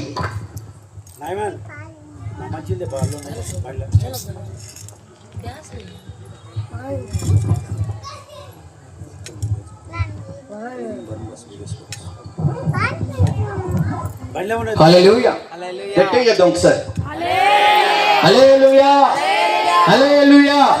అయితే మనిషిని దేవుడు ఏమని బలవంతంగా భక్తి కొట్టుకోడు. మనిషి దగ్గర వాక్యం సెలవిస్తుంది పూర్ణ ఆత్మతో ఆరాధించాలంట, పూర్ణ హృదయముతోనూ, పూర్ణ మనస్సుతోనూ. ఎవరిని? నజరేయుడైన యేసుని బలవంతంగా భక్తి కోరుకోడు. మరి నేనేమంటున్నప్పుడు బలవంతంగా మతం మార్పిచ్చేస్తున్నారు, బలవంతంగా మతం మార్చేస్తున్నారు. బలవంతంగా భక్తే దేవుడు కోరుకోడు కదండి, అంతేనా? బలవంతంగా దేవుడే భక్తి కోరుకోట్ల, ఆయన్ని హృదయపూర్వకంగా ఆరాధించాలి. ఇగో పెదాలతో కాదు కానీ హృదయాలతో ఆయన నామాన్ని మహింపరచాలని లేఖనం సెలవిస్తుంది కదా. ఆ రోజు నేను దేవుని సన్నిధికి వెళ్ళానండి ఒకరోజు. ఎందుకో తెలుసా? శరీరం అంతా బలహీనపడిపోయి అనారోగ్యానికి గురవుతూ శరీరం అంతా వ్యసనాలతో ఏమండి వాటితో సావాసం చేస్తూ శరీరం అంతా పాడైపోయింది. హాస్పిటల్కి వెళ్ళి స్కానింగ్ చేపిస్తే హాస్పిటల్లో డాక్టర్లు అన్నారు, నీ పేగులు సరిగ్గా లేవురా నాయన, నీ ఊపిరితిత్తులు సరిగ్గా లేవు, నీ కిడ్నీలు సరిగ్గా లేవు. ఎందుకంటే నువ్వు వేటితైతే సావాసం చేస్తున్న ఆ వ్యసనాలు ఉన్నాయో వాటి వల్ల నీ శరీర భాగాలన్నీ ఏమైపోయినాయి? పాడైపోయినాయి. నిజమండి, ఈ 2 ఊపిరితిత్తులు నల్లగా మారిపోయినాయండి. పేగులు ఇన్ఫెక్షన్ అయిపోయి కిడ్నీలో స్టోన్స్ పడిపోయి, మీరు తెలుసా, తిండి అరిగేది కాదు, నాకు మలము బయటకు వచ్చేది కాదండి. 2 రోజులకి 3 రోజులకి 4 రోజులకి ఒకసారి ఆ మలం బయటకు వచ్చేదండి. ఒక యవ్వన ప్రాయములో బలం ఉండవలసిన నేను యవ్వన ప్రాయములో ఒక బలహీనుడిగా మారిపోయిన ప్రియమైన దేవుని జనాంగమా. కారణం ఏమంటారు? వ్యసనములు. నా కంటి ముందు కనపడుతున్న ఆ మత్తు పదార్థాలనే మార్గము సమాధానముగా హాయిగా ఎంజాయ్మెంట్గా అనుకుంటూ విర్రవిగాని, కానీ ఆఖరిగా మార్గము ఎక్కడికి తీసుకువెళ్ళింది? మరణం అనే త్రోవ. మరణం అంటే శరీరం అంతా బలహీన పడిపోయి నెమ్మది సమాధానం లేక, నిద్ర లేక, తినే తిండి ఎరగక, తినే తిండి అరగకుండా బయటకు రావడం, ఆ రకంగా నా శరీరం అంతా బలహీన పడిపోయింది. ఆఖరిగా ఎక్కడికి వెళ్ళానంటే దేవుని మందిరానికి వెళ్ళానండి. ఎందుకో తెలుసా? ఆరోగ్యం రావాలని. అయ్యగారి దగ్గరికి వెళ్ళి అయ్యగారితో అన్నాను, అయ్యా నా కోసం ప్రార్థన చేయండి అంటే వారు కూడా ఎంతో బాధ్యతగా ప్రార్థన చేశారు. ప్రియమైన దేవుని జనగమా, మీకు విషయం తెలుసా? ప్రపంచమంతా క్రైస్తవంలో పాస్టర్ గారిని తప్పుడు పడుతూ ఆయన ఇలాంటోడు అంటుకుంటారు, కానీ దైవజనులు ప్రాంతము కొరకు, దేశము కొరకు, అధికారుల కొరకు ప్రార్థన చేస్తూ కన్నీరు కార్చేవారు అనేకులు ఉన్నారు. ప్రియమైన దేవుని జనాంగమా, చెప్పండి కూడా ఒకసారి. ఒకప్పుడు ఈ విషయాలు గ్రహింపక, ఇగో దైవజనులందరమ్మో మౌలాలు కాదురా బాబు అనుకుంటూ తప్పుడుగా భావించేవాడిని. కానీ నా కోసం వాళ్ళు ఏం చేస్తున్నారండి? ప్రార్థన చేస్తున్నారు. దేనికోసం?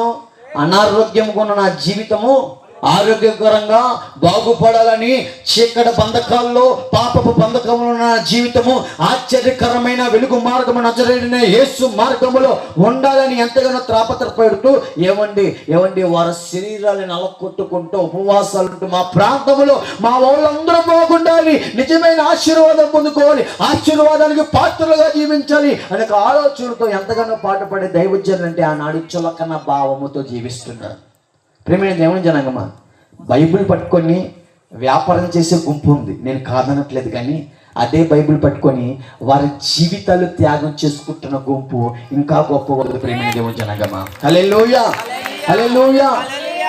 ఏమండి, యేసు నామము వినపడుతున్నా, స్వస్థత ఇచ్చే నామం వినపడుతున్నా హృదయపూర్వకంగా నమ్మట్లేదు. ఎందుకంటే వాక్యము సెలవిస్తుంది, దేవుడు ఎక్కడ నిలబడతాడంటే మనిషి దగ్గర హృదయం అనే తలుపు దగ్గర నిలబడతాడు. ఒకసారి చదువుకుందామండి ఆ మాట.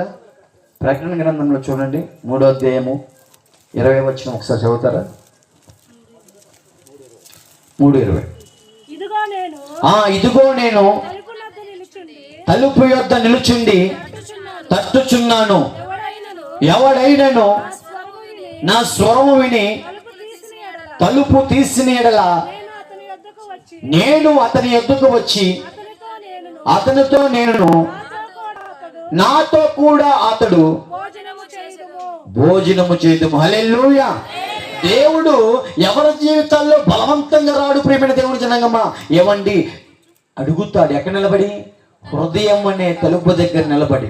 నేనెక్కడ నా హృదయంలో వేటిని పెట్టుకున్నాను? మత్తు పదార్థాలు, ప్రేమలు, లోకపరమైన గొప్పలు, శరీరాశ, నేత్రాశ, జీవపడము, వాటన్నిటిని నా హృదయంలో పెట్టేసుకున్నాను.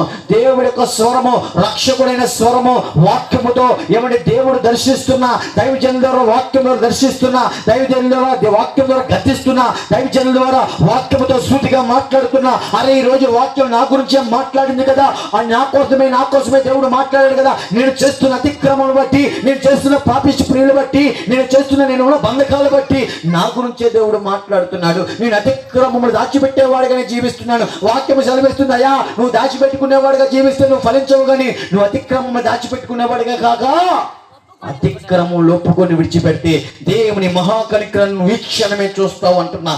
లేఖనములు విడిచిపెట్టేసి ఎక్కడ నిలబెట్టేసినప్పుడు దేవుణ్ణి?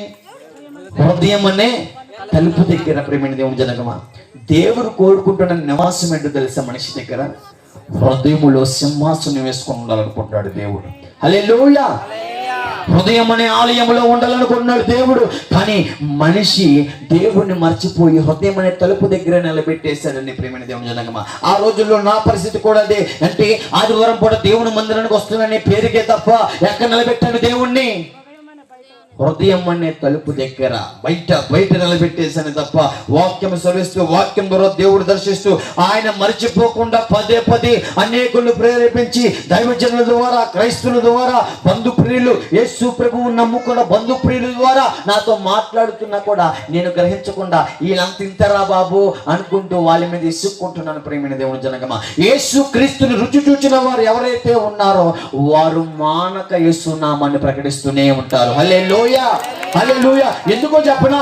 యేసు నామములో ఉన్న మాధుర్యము, యేసు నామములో ఉన్న స్వస్థత, యేసు నామములో ఉన్న విడుదల, యేసు నామములో ఉన్న శక్తి వారు ఏ విధంగా అయితే రుచి చూశారో అదే రుచి పాప బంధకాల్లో బంధింపబడిపోయిన ఆ మనిషి కూడా రుచి చూడాలని ఏదో విధముగా ఏదో రకముగా అగ్నిలోంచి కొంతనైనా రక్షించు అని చెప్పిన దేవుడి యొక్క బాధ్యత గురిపెట్టుకొని ఏమండి వారు యేసు నామాన్ని ప్రకటిస్తూ ఊర్లేమట ఏమంటే ప్రాంతాల్లో గృహాలు చుట్టూరు తిప్పుతుంటే నేనేమో అసంచుకునేవాడిగా ప్రవర్తిస్తున్నాను. ఎందుకు? క్రైస్తవ గురించి నా ఊహల్లో నా యొక్క మనసులో అనుకుంది ఏంటి? ఒకప్పుడు ఇదంతా తప్పు అనుకుంటూ మాట్లాడుతున్నాను. ఒకనొక రోజు ఏం జరిగిందంటే, యేసు ప్రభు వారు దైవజనులు ఎంతగానో నా కోసం ప్రార్థన చేస్తారు కాబట్టి దేవుడు ఆ ప్రార్థన, ఎవరి ప్రార్థన? దైవజనులు చేసిన ప్రార్థన ఆలకించి నా జీవితంలో ఆరోగ్యము, స్వస్థత అనుగ్రహించారు. చెప్పట్లు కూడా ఒకసారి చేతులు ఎత్తుతారా? అయ్యా దైవజనులు మా కోసం ప్రార్థన చేశాడయ్యా, మా జీవితంలో కార్యం జరిగిన వాడు గట్టిగా ఒకసారి చేతులు ఎత్తండి. చూసారా? ప్రతి ఒక్కరు కూడా మేళ్ళు పొందుకున్నారు. హల్లెలూయా, హల్లెలూయా. అయ్యా దైవజనులు ప్రార్థన చేశారయ్యా, దేవుడు దైవజనులు కూడా మాకు స్వస్థత దయచేశారయ్యా అని ఒకసారి గట్టిగా చెప్పలు కొడతారా? అయ్యా మా కుటుంబంలో ఇదిగో సమాధానం లేదయ్యా, ఒకప్పుడు ఇదిగో దైవజనులు వచ్చి అడుగు పెట్టంగానే మా యొక్క కుటుంబంలో సమాధానం దేవుడు దయచేశాడయ్యా అని చెప్పలు కొడతారా? ఏమండి, దైవజనులు ఇంటికి వస్తే ఆశీర్వాదం ప్రేమైన దేవుని జనంగా. కానీ ఒకప్పుడు నేనేమన్నాను అని ఆశించుకున్నాను. కానీ వారు మానక నా కోసం ఏం చేస్తున్నారు? ప్రార్థన చేస్తున్నారు, కన్నీరు కారుస్తున్నారు. ఆరోగ్యం వచ్చింది నాకు, బలం వచ్చింది నాకు, శక్తి వచ్చింది నాకు. ఏమండి, అంతగా స్వస్థత పొందుకున్న, ఆరోగ్యం పొందుకున్న దేవుణ్ణి ఎక్కడ నిలబెట్టేశానంటే హృదయం అనే తలుపు దగ్గర నిలబెట్టేసి దేవుడిచ్చిన బలాన్ని పట్టుకొని మళ్ళీ దేవుని సన్నిధికి వీపు చూపించి ఏమండి దైవజనులు నా కోసం ప్రార్థన చేసిన ఆ వారిని వీపు చూపించి ఈ లోకమే శరణం అనుకుంటూ ఏ మత్తు పదార్థాలు, ఏ లోక వ్యసనాలు అయితే నా శరీరాన్ని నన్ను పాడు చేసాయో మళ్ళీ అదే బ్రతుకులోకి నేను వెళ్ళిపోయిన ప్రేమైన దేవుని జనాంగమా. చీకటిలో ఉన్న నా జీవితాన్ని ఎవరు మర్చిపోలేదు?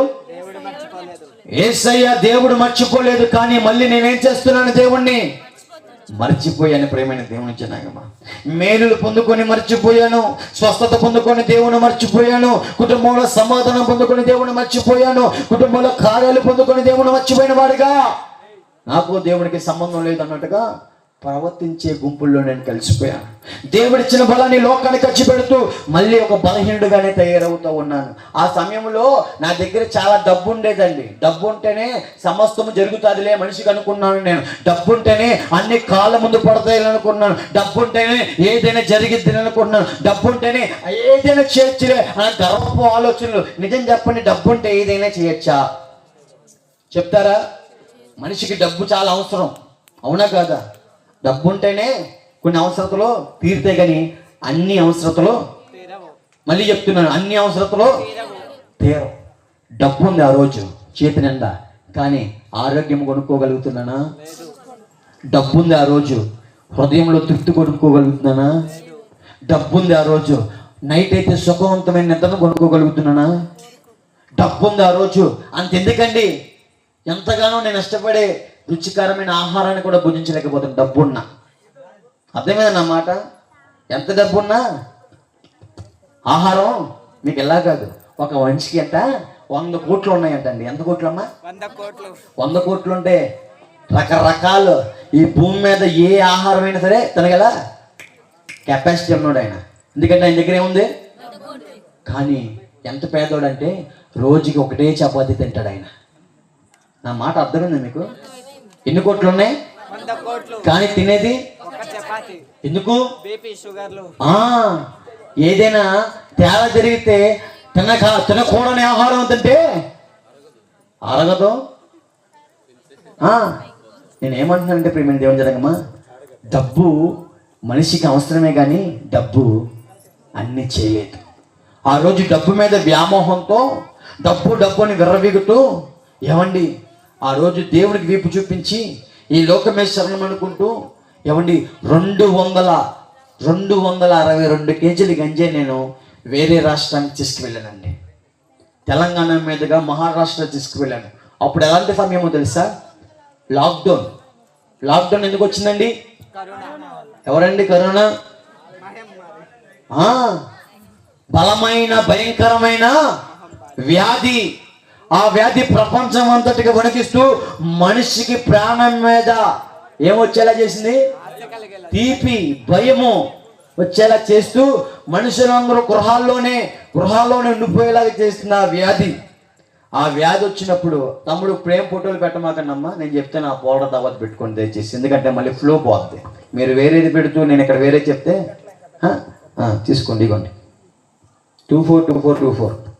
అయితే ప్రియమైన దేవుని జనగమా గమనించండి, సెకండ్ లాక్డౌన్ అందరు ఇంటికే ఉండాలి. కానీ నేనేం చేస్తానంటే ఏమండి బైబిల్ పెట్టుకొని దైవజనులు ప్రార్థన తైలాన్ని పెట్టుకొని ఇంటికాడ ఏ భజన చేసామనంటే ఎటువంటి రకమైన ప్రార్థన చేసామనంటే విజయవాడ వెళ్ళిపోయి ఏ మందిరానికి వెళ్లకుండా బైబిల్ ఒక మూలపడేసి దైవజనులు ప్రార్థన చేసిన తైలాన్ని మూలపడేసి అవసరం ఉన్నప్పుడల్లా తాగేస్తూ ఏమండి అలా పనిచేస్తూ విజయవాడలో ఏ మందిరానికి వెళ్ళట్లేదు. నేను ఎక్కడికి వెళ్ళట్లేదు? మందిరానికి వెళ్ళట్లేదు ప్రియమైన దేవుని జనాంగమా. ఏమండి ఏ మందిరానికి వెళ్ళకుండా బైబిల్ ప్రేరణలకు మూలపడేసి నేను స్నానం చేస్తేనే 2 నిమిషాలు ప్రార్థన చేసుకుంటాను, సాలి భక్తి, ఎవరు వెళ్తారు ఆదివారం పూట మందిరానికి అనే స్వభావం నాది. వాక్యంలో ఏమో అయ్యా ఆ రోజులు మాత్రం నువ్వేం చేయి, నీ పని పాడు చూసుకొని 7వ రోజు మాత్రం ఎక్కడ కనపడు? దేవుని మందిరంలో కనపడేది ఎన్ని గంటలు? పొద్దున్న 10కి అయితే మధ్యాహ్నం అంతేనా? 2:40 అన్నయ్య 3 గంటలు వేసుకున్నాం. 3 గంటలైతే నా బతికి నా రోజు. 10కి ఆరాధన అయితే 11కి వెళ్తున్నాను నేను, 7కి ఆరాధన అయితే 8కి వెళ్తున్నాను, 9కి ఆరాధన అయితే 10కి వెళ్తున్నాను. అదే భాషకు వెళ్ళమను 10కి గేటు తిరిగితే పాతోకు 10కి వెళ్ళిపోతాను. సినిమాకి వెళ్ళమను అక్కడ 10:30కి షో అయితే ఇక్కడ నేను పొద్దున్న 5కి వెళ్ళిపోతాను టికెట్ల కోసం. అర్థమైందన్నమాట. దొంగతనం చేయడానికి అల్లారం పెట్టుకొని మరి వెళ్ళిపోయేవాడిని నేను దొంగతనం చేయడానికి. కానీ అల్లారం పెట్టుకొని దేవుని మందిరానికి వచ్చే స్వభావం లేదు. నేనేం చెప్తున్నానంటే బ్రతుకుని బాగు చేసే మార్గము దేవుని మార్గానికి ప్రాముఖ్యత ఇవ్వని నేను నాశనం చేసే ఆ యొక్క మార్గాలకు మాత్రం ప్రాముఖ్యత ఇచ్చేవాడిగా జీవిస్తాను. పోనీ చర్చికి వచ్చిన నేను, మందిరంలో కూర్చున్న నేను మళ్ళీ ఏం చేస్తాను తెలుసా? 100 సార్లు టైం చూస్తా. ఎందుకు? చెప్తున్నారు. నా మాట అర్థమైందా? అదే ఊర్ల మీద తిరగమను, నేను టైం చూడను. ఫోన్ ఇలా స్క్రోల్ చేస్తాను చూడు, యూట్యూబ్లో ఇన్స్టాలో. అమ్మమ్మ తెల్లగా మనం నల్లగా ఉన్న తెల్లగా వచ్చేస్తాం. ఏ పక్క నల్లగా ఉన్న తెల్లగా వచ్చేస్తాం కదా. స్నాప్చాట్ అక్కడ బోరు కొట్టదు. స్నేహితులతో రోడ్ల మీద తిరుగుతూ ఆడపిల్లని ఏడిపించేటప్పుడు నాకు బోరు కొట్టదు. అప్పుడు టైం చూడను. అయ్యో లేట్ అయిపోతున్నాను ఇంటికి వెళ్ళాలరా అని టైం చూడను. కానీ మందిరంలో మాత్రం 100 సార్లు టైం చూసేవానండి. ఎన్ని గంటలు కూర్చోను? మళ్ళీ ఫ్యాన్ కింద చైర్లో 3 గంటలు కాదు, నేను వచ్చేది లేట్ కాబట్టి ఒక 2 గంటలండి. ప్రేమిడి దేవుని జనమ్మ, నాశనం చేసేవాడికి ప్రాముఖ్యత ఇచ్చాను, కానీ సంపూర్ణమైన సంతోషము దేవుని సన్నిధిలో ఉందనే ఒక గ్రహింపు లేని వాడిగా జీవిస్తున్నాను ఆ రోజు. అర్థమైంది నా మాట? నేను చేసే పొరపాట్లు మీరు చేయకూడదనే వివరించి చెప్తున్నాను. ప్రియమైన దేవుని జనంగా అర్థం చేసుకోండి దయచేసి. ఎప్పుడైతే మన జీవితాల్లో మన హృదయంలో దేవుడికి ప్రథమ స్థానం ఇస్తామో ఎటువంటి స్థితిగతిని ఆయన బాగు చేసేస్తాడు. హల్లెలూయా. హల్లెలూయా. ప్రియమైన దేవుని జనాంగమా, ఆ రోజుల్లో దేవుని సన్నిధిలో కూర్చోడానికి చాలా ఇబ్బంది పడిపోతున్న జీవితం. దేవుని సన్నిధికి వెళ్ళేవాడిని కాదు. స్నానం చేయడం, తర్వాత 2 నిమిషాలు ప్రార్థన చేయడం, మళ్ళీ లోకంలో పడి తిరగడం, దేవుడు ఇచ్చిన బలాన్ని లోక పాపాలకు మళ్ళీ ఖర్చు పెడుతూ దేవుని బలాన్ని వాటికి ఖర్చు పెట్టేస్తూ ఉన్నాను. భక్తి ఏమంటున్నాను? స్నానం చేశాక 2 నిమిషాలు ప్రార్థన చేసుకున్నాక సాలు భక్తి అనుకున్నాను, కానీ నోట్లోంచి ఒక నిజమైన మొర, దేవుడు కోరుకునే నిజమైన మొర వచ్చేది కాదండి. ఏంటో తెలుసా? నేను చేయవలసిన మొదటి ప్రార్థన నాడు, దేవుడికి నాకు పనిచేస్తున్నా, ఏలుబడి చేస్తూ దేవునికి దూరం చేస్తున్నా ఆ పాపం అనే బండ మధ్యలో సంచరిస్తుందని గ్రహింపు లేక ఒక నిజమైన మొర పెట్టేవాడిగా లేడు. ఏమండి, లేఖనం సెలవిస్తుంది, నిజముగా ఎవరైతే మొర పెడతారో వారికి సమీపంగా దేవుడు చేస్తాడండి. చెప్పండి ఒకసారి హల్లెలూయా. పెదవులతో కాదయ్యా, హృదయముతో మహిమపరచు దేవుణ్ణి. కానీ నేను మాత్రం ఏసయ్య అని చర్చలు అనేవాడిని, కానీ ఆ నామంలో ఉన్న శక్తిని అనుభవించేవాడు లేదు. ఇందాక కళ్ళు మూసుకొని అందరూ ఆరాధన చేస్తున్నారా? నా యొక్క స్వభావం చెప్తాను. ఒకప్పుడు, ఇప్పుడు కదలే, ఒకప్పుడు అలాగే అందరు ఆరాధన చేస్తుంటే ఒక్కొక్కరు ఆత్మతో పరవశించిపోతూ గంతులేస్తూ ఏమని నూతనమైన అభిషేకం పొందుకుంటుంటే నేను అంటున్నాను అప్పట్లో, వీళ్ళంటే ఇలా ఎగిరేస్తున్నారు, దయ్యం పుట్టిందేమో. ఇప్పుడు కాదులేండి, అంటే అలాగే అనుకుంటున్నారు ఇక్కడ కొంతమంది, నాకు తెలుసు. ఎందుకంటే ఆ స్వభావం నుంచి వచ్చినోడుగా నేను. వీళ్ళేంటి ఎడుతూ పేదం చేస్తున్నారు, అబ్బో ఎంత జెండు మోడు రాసుకుందో కళ్ళకి, అదే డైలాగులు ఒకప్పుడు. కానీ కన్నీటి ప్రార్థనకి ఎంత గొప్ప విలువ ఉందో అని నాకు అర్థం కాలేదు. హల్లెలూయా. కన్నీటి ప్రార్థన చేస్తే, అయ్యా మా తల్లి యొక్క కన్నీటి ప్రార్థనలో కొట్టుకుంటూ దేవుని పాదాల దగ్గరికి వచ్చేసానయ్యా అని గొప్ప గొప్ప భక్తులు చెప్పారు, సాక్ష్యాలు. హల్లెలూయా. కన్నిటిని నాట్యంగా మార్చే దేవుడైనా, హల్లెలూయా.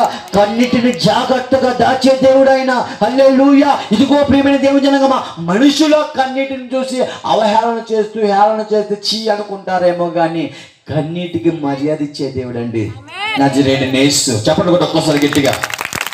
నా కోసము మరి ముఖ్యంగా మా అమ్మమ్మ గారు బాగా కన్నీరు కాచేవారు. ఆమెతోనే అన్నాను నేను ఇలాగా, ఏంటే అంజని బాగా రాసుకున్నావు, లైట్ చేస్తున్నావు అనేవాడిని మా అమ్మమ్మ గారిని. మా కుటుంబంలో మొదటగా యేసు ప్రభువు నమ్ముకున్నవారు మా అమ్మమ్మ గారండి. నా కోసం ఎంతో ప్రార్థన చేశాను. మనుషులందరూ అనేవాళ్ళంట, మా బంధుప్రియుడు వాడు మత్తు పదార్థాలనే వాడి జీవితం ముగిసిపోతుందని, వాడి జీవితాన్ని ఎవరు బాగు చేయలేరు, మార్చలేరని మనుషులందరూ ఇస్తున్నాడు సాక్ష్యం. కానీ విశ్వాసంతో ప్రార్థన చేస్తున్నామంటుంది. మనుషులకు అసాధ్యమేమో, కానీ నేను నమ్ముకున్న దేవునికి సమస్తము సాధ్యమే. ఎంతటి వాడైనా సరే మోకాలు వేయవలసిందే. ఎంతటి వాడైనా, ఎన్ని కొమ్ములు తిరిగినా, ఎంత ఘోర పాపైనా సరే మోకాలు వేయవలసిందే. నేను నమ్మిన దేవుడు గొప్ప దేవుడని విశ్వాసంతో మానక ప్రార్థన చేశారు. ఆ ప్రార్థనకి విత్తనాలే ఈరోజు ఈ పంట చూశారు ఆమె. హల్లెలూయా. హల్లెలూయా. ప్రార్థన వృధాగా పోదు ప్రియమైన దేవుని జనాంగమా. కానీ ఆ రోజు నేను చేసే ప్రార్థన ఏమంటమ్మా గుర్తుందా? స్నానం చేసేయడం, యేసయ్యా గంజి కొనుక్కోవడానికి నేను వెళ్తున్నాను, దారిలో ఏ పోలీసులు పట్టుకోకుండా చూడయ్యా. ఎంత నవ్వుతున్నారమ్మా. ఇది ప్రార్థన అంటారు ఎవరైనా? చూసారా? ఇలాంటి ప్రార్థనలో దేవుడు అంటాడు, నీవు ఎంతసేపు కింద వాటినే కాదయ్యా, పైన వాటిని ఎత్తుకు. పైన వాటిని ఎత్తికేవనుకో, మొదటగా నా రాజ్యాన్ని, నీతిని వెతికేవనుకో, ఆటోమేటిక్గా నీకేం కావాలో అన్ని నేను కాళ్ళ దగ్గర తీసుకొచ్చి పడేస్తా అంటాడు దేవుడు. హల్లెలూయా. దేవుని జనాంగమా, ప్రార్థన అంశాలను మార్చుద్దాం మనం. ఒక ఆమె ముసలామండి. ఆమెకి మంచం మీద లెగడానికి కూడా ఓపిక లేదు, అంతలా బలహీనంగా ఉంది ఆమె శరీరం. ఏమైంది? ఆమెకి బలహీనంగా ఉంది. మారు మనసు పొందుకున్న తర్వాత ఏం మాట్లాడుతాం, ఏమ్మా ఎలా ఉన్నామంటే ఆమె ఇచ్చిన సమాధానం గిర్రం తిరుగుతుంది ఇంకా చెవులో. ఏమని తెలుసా? ఏమ్మా ఎలా ఉన్నామంటే ఆమె అన్నారు, ఆత్మీయులు ఆమె అన్న మాట గమనించండి, నా శరీరం అనే గోడారము కుళ్ళిపోయిన ఆత్మ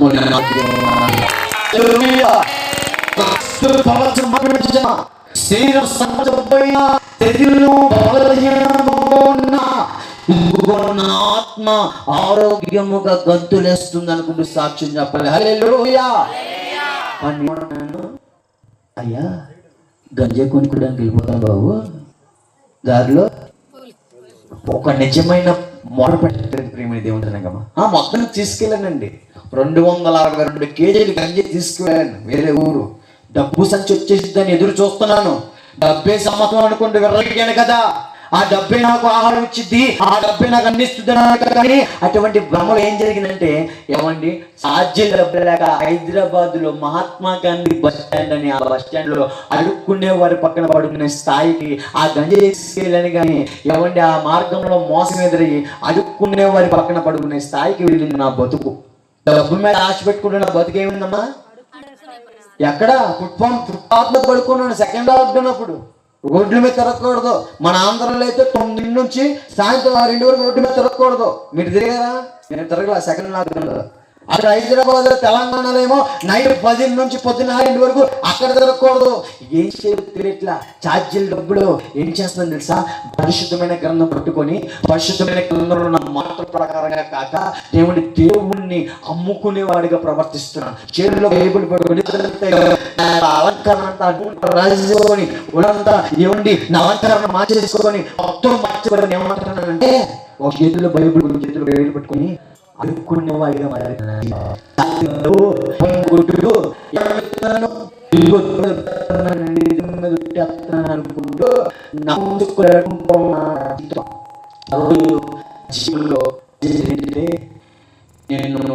ఏ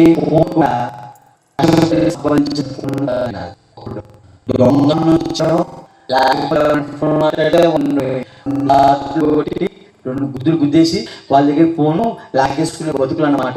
మా జీవితాలు, మా పరిస్థితులు గమనించండి. పోలీస్ స్టేషన్లో బ్లేడ్ బ్యాచ్ చేసేవాళ్ళు, అధ్యక్షులు, కేసులు, దయాయిస్టులు, కొంతమంది గుంపు నేర చరిత్రలో అటువంటి జీవితాలు విజయవాడలో ప్రతి పోలీస్ స్టేషన్ మెట్లెక్కిస్తాం. కానీ ఏ సంఖ్యలో కూడా మమ్మల్ని బాగు చేయలేకపోయా, సాధుపరచలేకపోయా. సంఖ్యల గురించి మాట్లాడితే వాక్యంలో 5వ అధ్యాయం అంటాడు, ఆ వ్యక్తికి కాళ్ళకి చేతులకి సంఖ్యలు వేసినా వాటిని దుర్తిగా తెలుసుకుంటున్నారు. ఏ ఒక్కరూ సాధుపరచలేకపోతున్నారు. ప్రాంతంలో ఏ మనిషి కూడా సాధుపరచలేకపోతున్నారు. ఎవరి వైద్యులు కూడా సాధుపరచలేకపోతున్నారు. ఏ కుటుంబం వల్ల కూడా అవ్వట్లేదు, ఎవరు కావట్లేదు. పాపపు బంధకాల్లో సమాధుల్లో సంచరిస్తూ, కొండల మీద వెర్రివాడిగా సంచరిస్తూ, ఏమండి నెమ్మది సమాధానం లేక బతికి ఉండి, సజీవు లెక్కల్లో ఉండి, బ్రతికుండి ఊపిరి పిలుస్తూ జీవం లేని స్థలాల్లో ఉంటున్నాడు, సమాధుల్లో నివసిస్తున్నాడు. ఏ ఒక్కడు కూడా బాగు చేయలేకపోయాడండి ఆ వ్యక్తి జీవితాన్ని. కానీ ఆ మార్గము గుండా వెళ్తున్న మనుషులందరూ మనిషిని మర్చిపోయారేమో కానీ ఏమంటే ఆ మనిషిని సృజించిన దేవాది దేవుడు మర్చిపోకుండా ఆ మార్గము గుండా యేసు ప్రభువు ఆ వ్యక్తి దగ్గరికి వెళ్ళి ఏ బంధకాలతో అయితే బంధింపబడిపోయి ఉన్నాడో ఆ వ్యక్తి జీవితానికి గొప్ప విడుదల దయచేసి ఆ ప్రాంతానికి సాక్షిగా లేవనెత్తారు. హల్లెలూయా. ఆయన పేరు లేదు కానీ ఆయన పరిస్థితి మాత్రం బాగా వివరించారు లేఖనంలో. ఎలా ఉన్నాడు? బ్లేడ్లతో చేతులు కోసుకుంటూ, శరీరాలు గాయపరుచుకుంటూ, బ్లేడ్ ఆనాడు రాళ్ళతో తన శరీరానికి గాయపరుచుకుంటాడంట. ఆయన ఎంతసేపు సమాధుల్లోనే, నైవేద్య సమాధి, మధ్యాహ్నం అయితే సమాధుల్లోనే ఉంటాడంట. ఆయనకి నెమ్మది లేదు, సమాధానం లేదు. తన శరీరం అంతా అపవిత్రపరుచుకున్నాడు. ఎలాగ అపవిత్రమైతే శరీరం విభిచార గృహాల్లో ఉందేమో ఆనందం అనుకుంటూ పరుగులేడాడు. కానీ అక్కడ దొరకలేదు అతనికి. ఎవరినే మత్తు పదార్థాల్లో అనుకుంటూ తన శరీరాన్ని ఎవరిని ఎంతగానో బలపరుచుకుంటూ అపవిత్రపరుచుకున్నాడు. ఆ మత్తు పదార్థాల్లో కూడా దొరకలేదు. ఇలా ప్రేమల దగ్గర ఉంటాయేమనుకుంటూ మనుషుల దగ్గర ఊరుకుంటూ ఆ మనుషుల శరీరంతో తన శరీరాన్ని మాలిన్యం చేసుకున్నాడు. ఎక్కడ లేదు ఆ మనిషికి సమాధానం. దాంభికమైన జీవితం, నాకు జబ్బులు, 3 మంది డబ్బులు ఉన్నాయి కాబట్టి 3 మంది నా చుట్టూ మనుషులు ఉంటారు అనుకున్న ఆ వ్యక్తి సమాధానం ఎక్కడుందంటే సమాధానకర్త అయిన నజరేయుడైన యేసు దగ్గర సమాధానం దొరికింది ఆ వ్యక్తికి. హల్లెలూయా. ఏమనిపించదు తెలుసా? సర్వోన్నతుడా, దేవుడి కుమారా యేసు అని పిలుస్తూ ఎప్పుడైతే రక్షకుడైన నామము, రక్షకుడు ఎదురవుతూ ఉన్నావో, ఎవరిని నాకు విడుదల దయచేసి విమోచన ఎప్పుడైతే పరిగెత్తుకుంటూ వెళ్ళి నా హృదయం తట్టిన ఆ యేసు నామాన్ని స్వీకరించి హృదయంలోకి ఆహ్వానించిన ఆ జీవితం ఎంతగానో ఆశ్చర్యరీతిగా ఆ ప్రాంతంలో ఒక బలమైన పాత్రగా చీకటం ఉన్న జీవితాన్ని ఆశ్చర్యకరమైన వెలుగులోకి నడిపించేశాడు దేవుడు. పాతవన్నీ గతించేది సమస్తాన్ని నూతనంగా మార్చేస్తాడు ఆయన. హల్లెలూయా.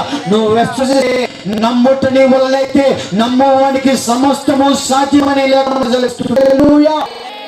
ఆయన నమ్మకం ఒక సమయంలో ఎలా ఉంది, ఇక్కడ నుంచి ఉంది తప్ప హృదయపూర్వకంగా లేదు. ప్రియమైన దేవుడు, ఆ రోజు మొత్తానికి ఒక అడుక్కునే వ్యక్తిగా విజయవాడ ప్రాంతం వచ్చేసానండి. ఎవరిని అడ్డు పెట్టుకొని? పరిశుద్ధమైన గ్రంథాన్ని అడ్డు పెట్టుకొని చదువు వచ్చా రాదా? నాకు వచ్చు. ఎందుకంటే చిన్నప్పటి నుంచి ఎక్కడ చదివాను నేను? కాన్వెంట్ స్కూల్లో చదవచ్చు. ఆ చదువు చాటింగ్లకి ఫోన్కి ఉపయోగించాను తప్ప పరిశుద్ధమైన గ్రంథము నన్ను బాగు చేసి, నన్ను సరిచేసి, నన్ను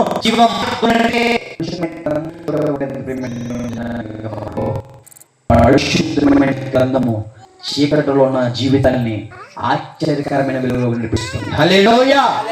జీవం గల మాటలు ఏమండి మరణ ఛాయలో ఉన్న వారిని జీవింపజేస్తే, ఏమండి పాప బంధకాలు ఉన్న జీవితాన్ని ఏమండి దేవుడు విడుదల చెప్తాడనే జీవం గల మాటతో ఆ మాటలో అంత శక్తి ఉంది. ప్రేమ జనగమ. కానీ నేనేమంటున్నాను, తెల్లోళ్ళ దేవుడు నల్లోళ్ళ దేవుడు హల్లెలూయా బ్యాచ్ అని ఎక్కిస్తూ ఉన్నాను కదా.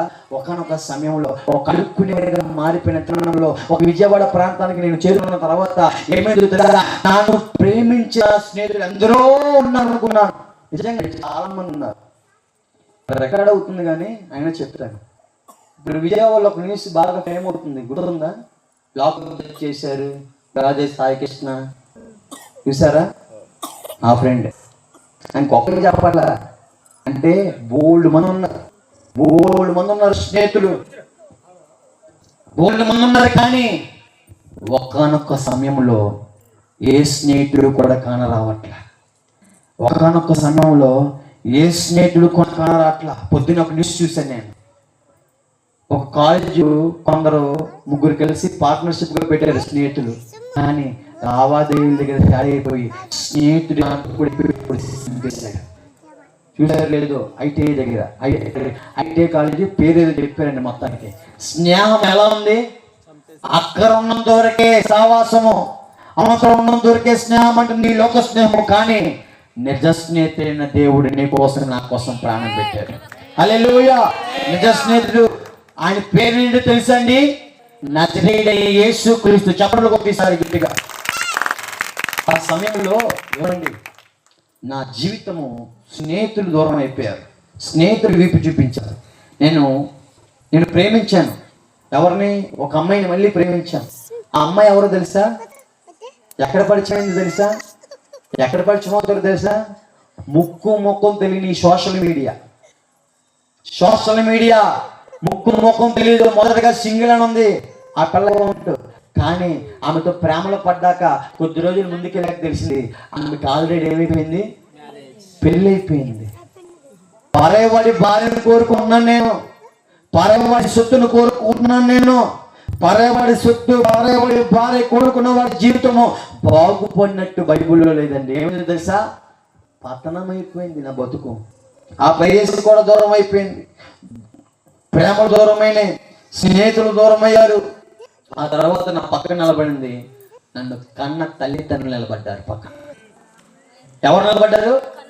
కన్న తల్లిదండ్రులు నిలబడి, నీ దగ్గర అయ్యా మా దగ్గర ఏమీ లేదయ్యా నీకు ఇవ్వడానికి, మా మెడలో ఉన్న మంగళసూత్రం మాత్రమే ఇదిగో ఉంది చూసుకొని ఎంతగానో కన్నీరు మున్నీరు అయిపోతుంది. ఎందుకంటే పిల్లలు పాడైపోతుంటుంటే ఏ తల్లిదండ్రులు కూడా అబ్బే నిజం. ఎందుకంటే దేవుడి తర్వాత నన్ను ప్రేమించేది కన్న తల్లిదండ్రులు. గుర్తుపెట్టుకో.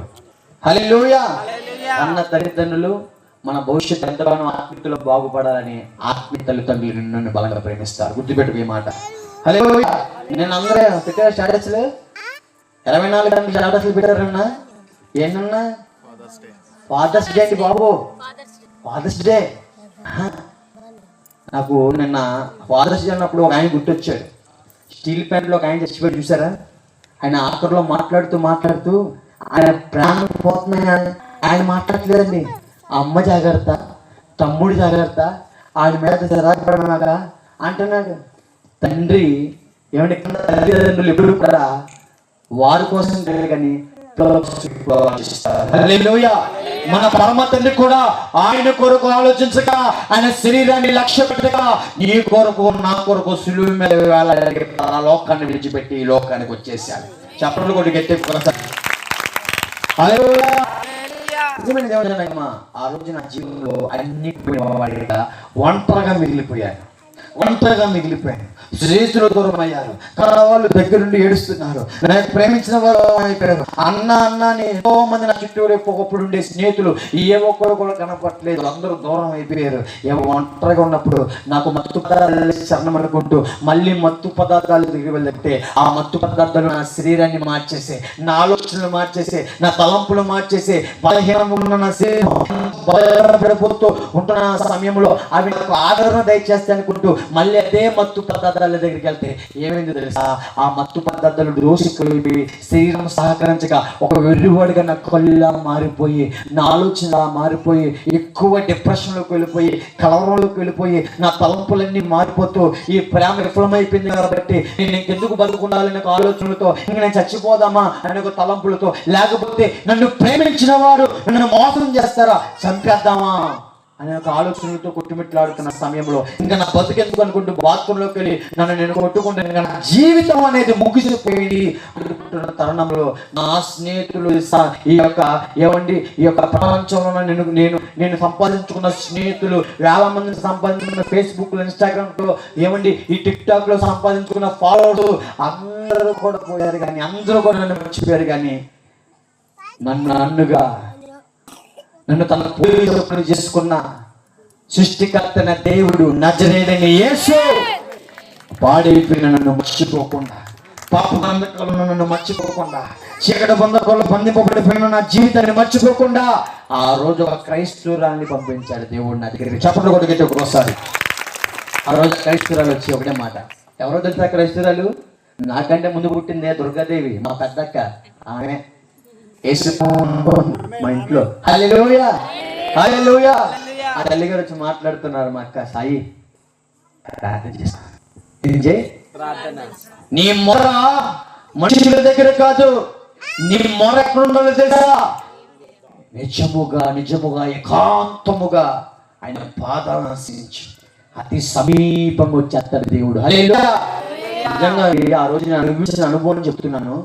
గోడ దగ్గర తిరిగాను, ప్రార్థన చేస్తున్నాను. ఆ ప్రార్థనలు ఏమంటున్నానంటే, దేవునికి నాకు మధ్యలో నా పాప బండ ఏదైతే ఉందో అది నాకు జ్ఞాపకం వస్తూ ప్రతి పాపములను నేను ఒప్పుకుంటూ ఒక్కొక్కటి ప్రభు నేను పోరాడి అనుకుంటూ నా పాపములు దాచిపెట్టకుండా నేను చేసిన తప్పులు, నేను ఏ విధంగా ప్రవర్తించానో, ఏ విధంగా కుళ్ళుతనంతో, ఏ విధంగా గ్యామనింగ్తో, ఏ విధంగా మనుషులను మోసం చేశానో ఆ యొక్క పరిస్థితులన్నీ నాకు జ్ఞాపకం వస్తూ ఒక్కొక్కటి గోడ దగ్గర తిరిగి ప్రార్థన చేస్తూ ఉంటుంటే నా కంట్లో నీళ్ళు ఇలా కారణం మొదలవుతుందండి.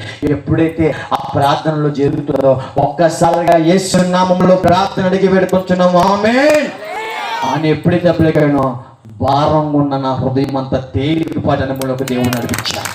బరువుగా నా శరీరం అంతా తేలికపాటి అనుభవంలోకి దేవుడు నడిపించాడు. ఇదంతా నాకు ఎంత ఆశ్చర్యం కలిగించిందంటే, ఏమండి అనుభవం చూసారా? నా బతుకులో నేను పుట్టినప్పటి నుంచి ఈ లోకంలో సరదా సంతోషం కోసం ఎంతో పాకులాడుతూ నా జీవితాన్ని పాడు చేసుకున్నాను. కానీ ఎక్కడ దొరకలేదంటే అనుభవం దొరకల. చేతుల్లో లక్షల డబ్బు చూసా, ఆ డబ్బు దొరకల. జీవితంలో నాకు దొరకల.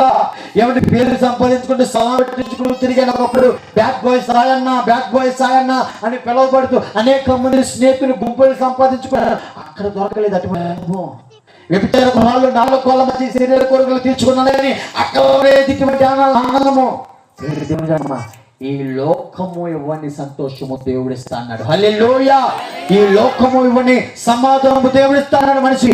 ఆ రోజు నేను పొందుకున్నానండి. ఆ యొక్క స్వభావం నేను అనుభవించాను నా జీవితంలో. కొద్ది నిమిషాల మటుకు బాత్రూంలో వెర్రివాడిగా, ఒక పిచ్చివాడిగా ఇంకా నా బతుకు అయిపోయింది అనుకుంటూ ఆలోచనలు నాకు ఆ రోజు జీవితం మీద ఏమని ఆశ కలిగించాడు దేవుడు. హల్లెలూయా.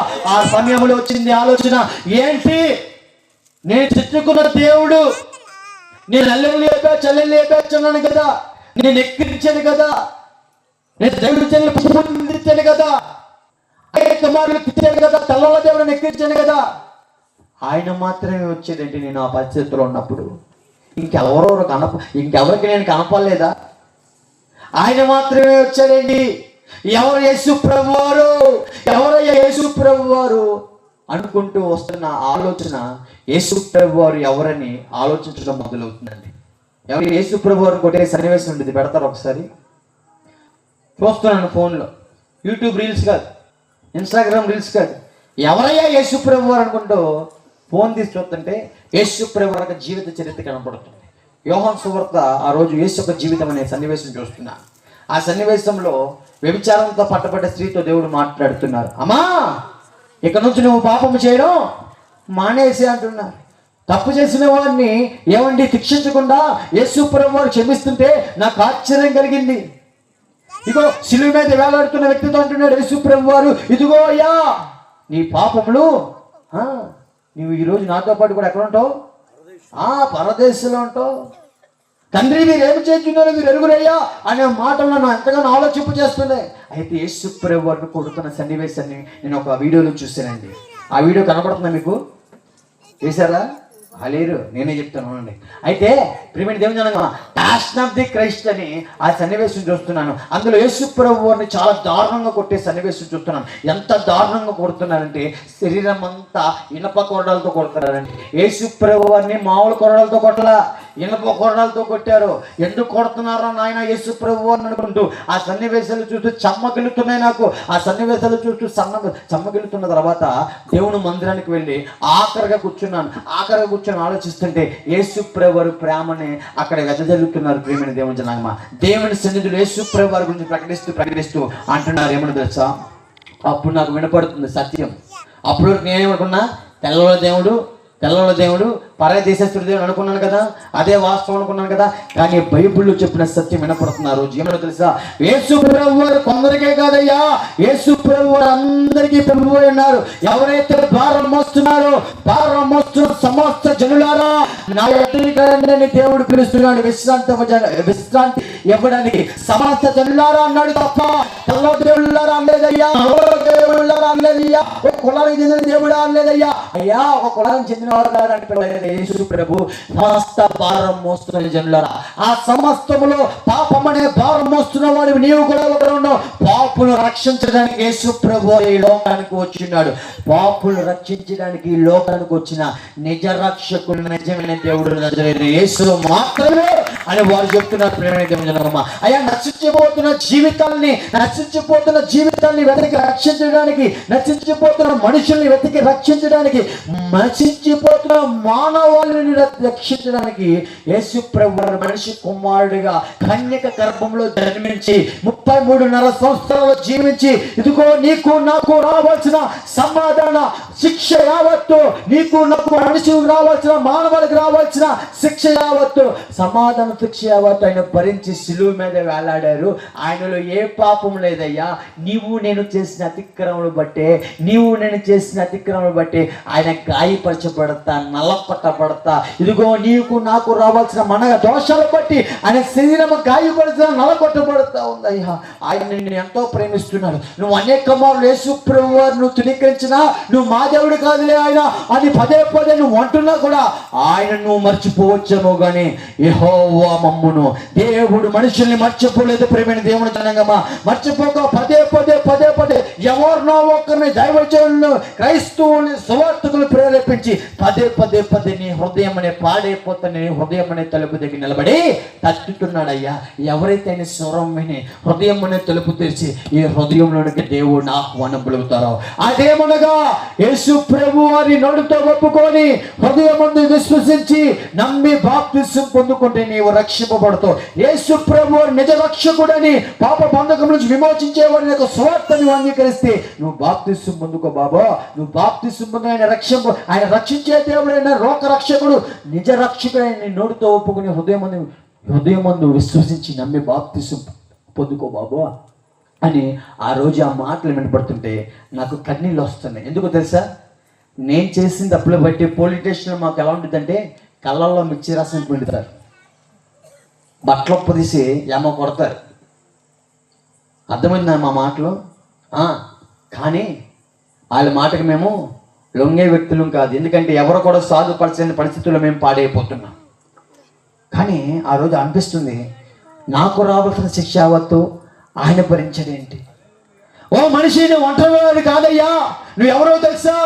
నేను సృజించుకున్నా, నీవు నా సొత్తు అయి ఉన్నావు, నేను నిన్ను సృజించి ఉన్నాను, పేరు పెట్టి నిన్ను పిలిచి ఉన్నానని మాటలు వినపడుతుంటే నన్ను అందరూ తునీకరించారుగా, నేను ఎవరికి అక్కర్లేదుగా. ఒక్కొక్కసారి నా తల్లి ఎందుకు కన్నాను రా బాబు ఈయన అనుకోండి, ఎంతో ఏడ్చిందిగా. ఎందుకు నా కుటుంబంలో వీడు దాపరయ్యాడు, ఎందుకు నా కుటుంబంలో వీడు ఉన్నాడు అనుకోండి, ఎంతో అనేక మార్లు కన్నీరు కాచి ఉందిగా మా తల్లి. మనుషులందరూ నేను లేకపోతే బాగుండు అని కోరుకుంటున్నారుగా మనుషులు. కానీ నన్నుగా కోరుకునే దేవుడు ఉన్నాడా? నన్నుగా ప్రేమిస్తున్న దేవుడు ఉన్నాడా? ఆయన ప్రేమ, సిలువ ప్రేమ నన్ను ఎంతగానో ఆకర్షించింది. ఏమండి, మీకు కూర్చోడానికి కాళ్ళు నొప్పులు వస్తున్నాయి కదా, ఇప్పుడు వస్తాయి. మనుషులు మనం వస్తాయి, ఖచ్చితంగా వస్తాయి. రావణ్ణలో ఒకసారి హల్లెలూయా చెప్పండి. వస్తాయి, ఖచ్చితంగా వస్తాయి. ఆ రోజు నేనేమన్నాను, చర్చిలో ఫ్యాన్ కింద చైర్లో కూర్చోడానికి ఏమన్నాను, ఎంతసేపు చెప్తారే అనుకుంటూ టైం చూసాను కదా. ఒకరోజు టైం కనపడిందండి బైబిల్ చదువుతుంటే. ఏంటో తెలుసా? ఒక దైవజనుల ద్వారా విన్నాను మాటలో. ఏమనంటే, యేసు ప్రభువు వారు ఉదయం 9 గంటలు సిలువేసి మధ్యాహ్నం 3 వరకు సిలువ మీద ఉన్నారా అంటే, అప్పుడు వచ్చిందండి ఆలోచన. ఏమని తెలుసా? ఇప్పుడు నీకు రావాలి, నాకు రావాలి. అయ్యా, మేము ఫ్యాన్ కింద చైర్లో కూర్చోడానికే అల్లలాడిపోతున్నామే దేవుడి సన్నిధిలో. కూర్చోడానికి ఎంతసేపు అయిపోద్దారు అనుకుంటాం. కష్టం ఒకటి తిరుగుతున్నాం కదా. అయ్యా, మాలాంటి పాపుల కోసం ఉదయం 9 గంటలు సిలువ వేయించుకొని మధ్యాహ్నం 3 వరకు ఆ సిలువ మీద ఆ నొప్పిని ఎలా భరించావు? ప్రభువా? రహస్యముగా శరీరాన్ని పాపం చేసుకుంటున్నా, నాకు రావచ్చున శిక్ష యావత్తు నీ శరీరం అంతా నెపకొరడాలతో కొట్టించుకున్నావా? ఒక పశ్చాత్తాపం నాలో రావడం మొదలవుతుందండి ప్రియమైన దేవుని జనగమా. అప్పుడు మా ఆత్మీయులు నాతో మాట్లాడుతున్నారు, నువ్వు మనుషులు ప్రేమించి మోసపోయావు కానీ దేవుడు ప్రేమిస్తావా? దేవుని ప్రేమించి మోసపోయిన వారు లేరయ్యా. దేవుని ప్రేమించడం అంటే ఐ లవ్ యు జీసస్ అని ఏదో నోటితో పలకడం కాదు, వాక్యము సెలవిస్తుంది. చదువుకున్నాం ఒకసారి యోహాను సువార్త 14వ అధ్యాయము 15 వచనం. అయిపోయిందండి, ఆఖరికి వచ్చేసాను నేను. ఇంకో 10 నిమిషాలు చెప్పనా? మీ యొక్క మాట బట్టి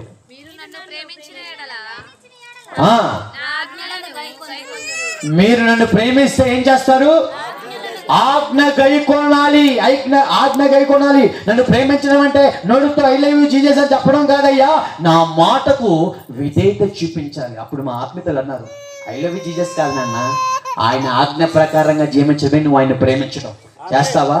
ఆయనతో ఏకాంతంగా సావాసం చేయి. మనుషులతో చేసో సావాసం, వ్యసనాలతో సావాసం చేసో, డబ్బుతో సావాసం చేసో, డాంబికమైన జీవితంతో సావాసం చేసో, ఆయనతో సావాసం చేసిన ఎడల మనిషికి సమాధానము, అలాగే మేలులు కూడా. సావాసం చేయి, ఆయన జీవం గల వాక్కుతో సావాసం చేయి. నీ యొక్క స్వరం ఎత్తి ప్రార్థనతో ఆయనతో సావాసం చేయి. ఏకాంతంగా సావాసం చేయండి. అంటే ఒకప్పుడు మనుషులు కనపడకుండా ఏకాంత స్థలాలు ఏమయ్యి? సమాధులు, కొండలు అని చెప్పాం ఇందాక, గుర్తుందా మీకు?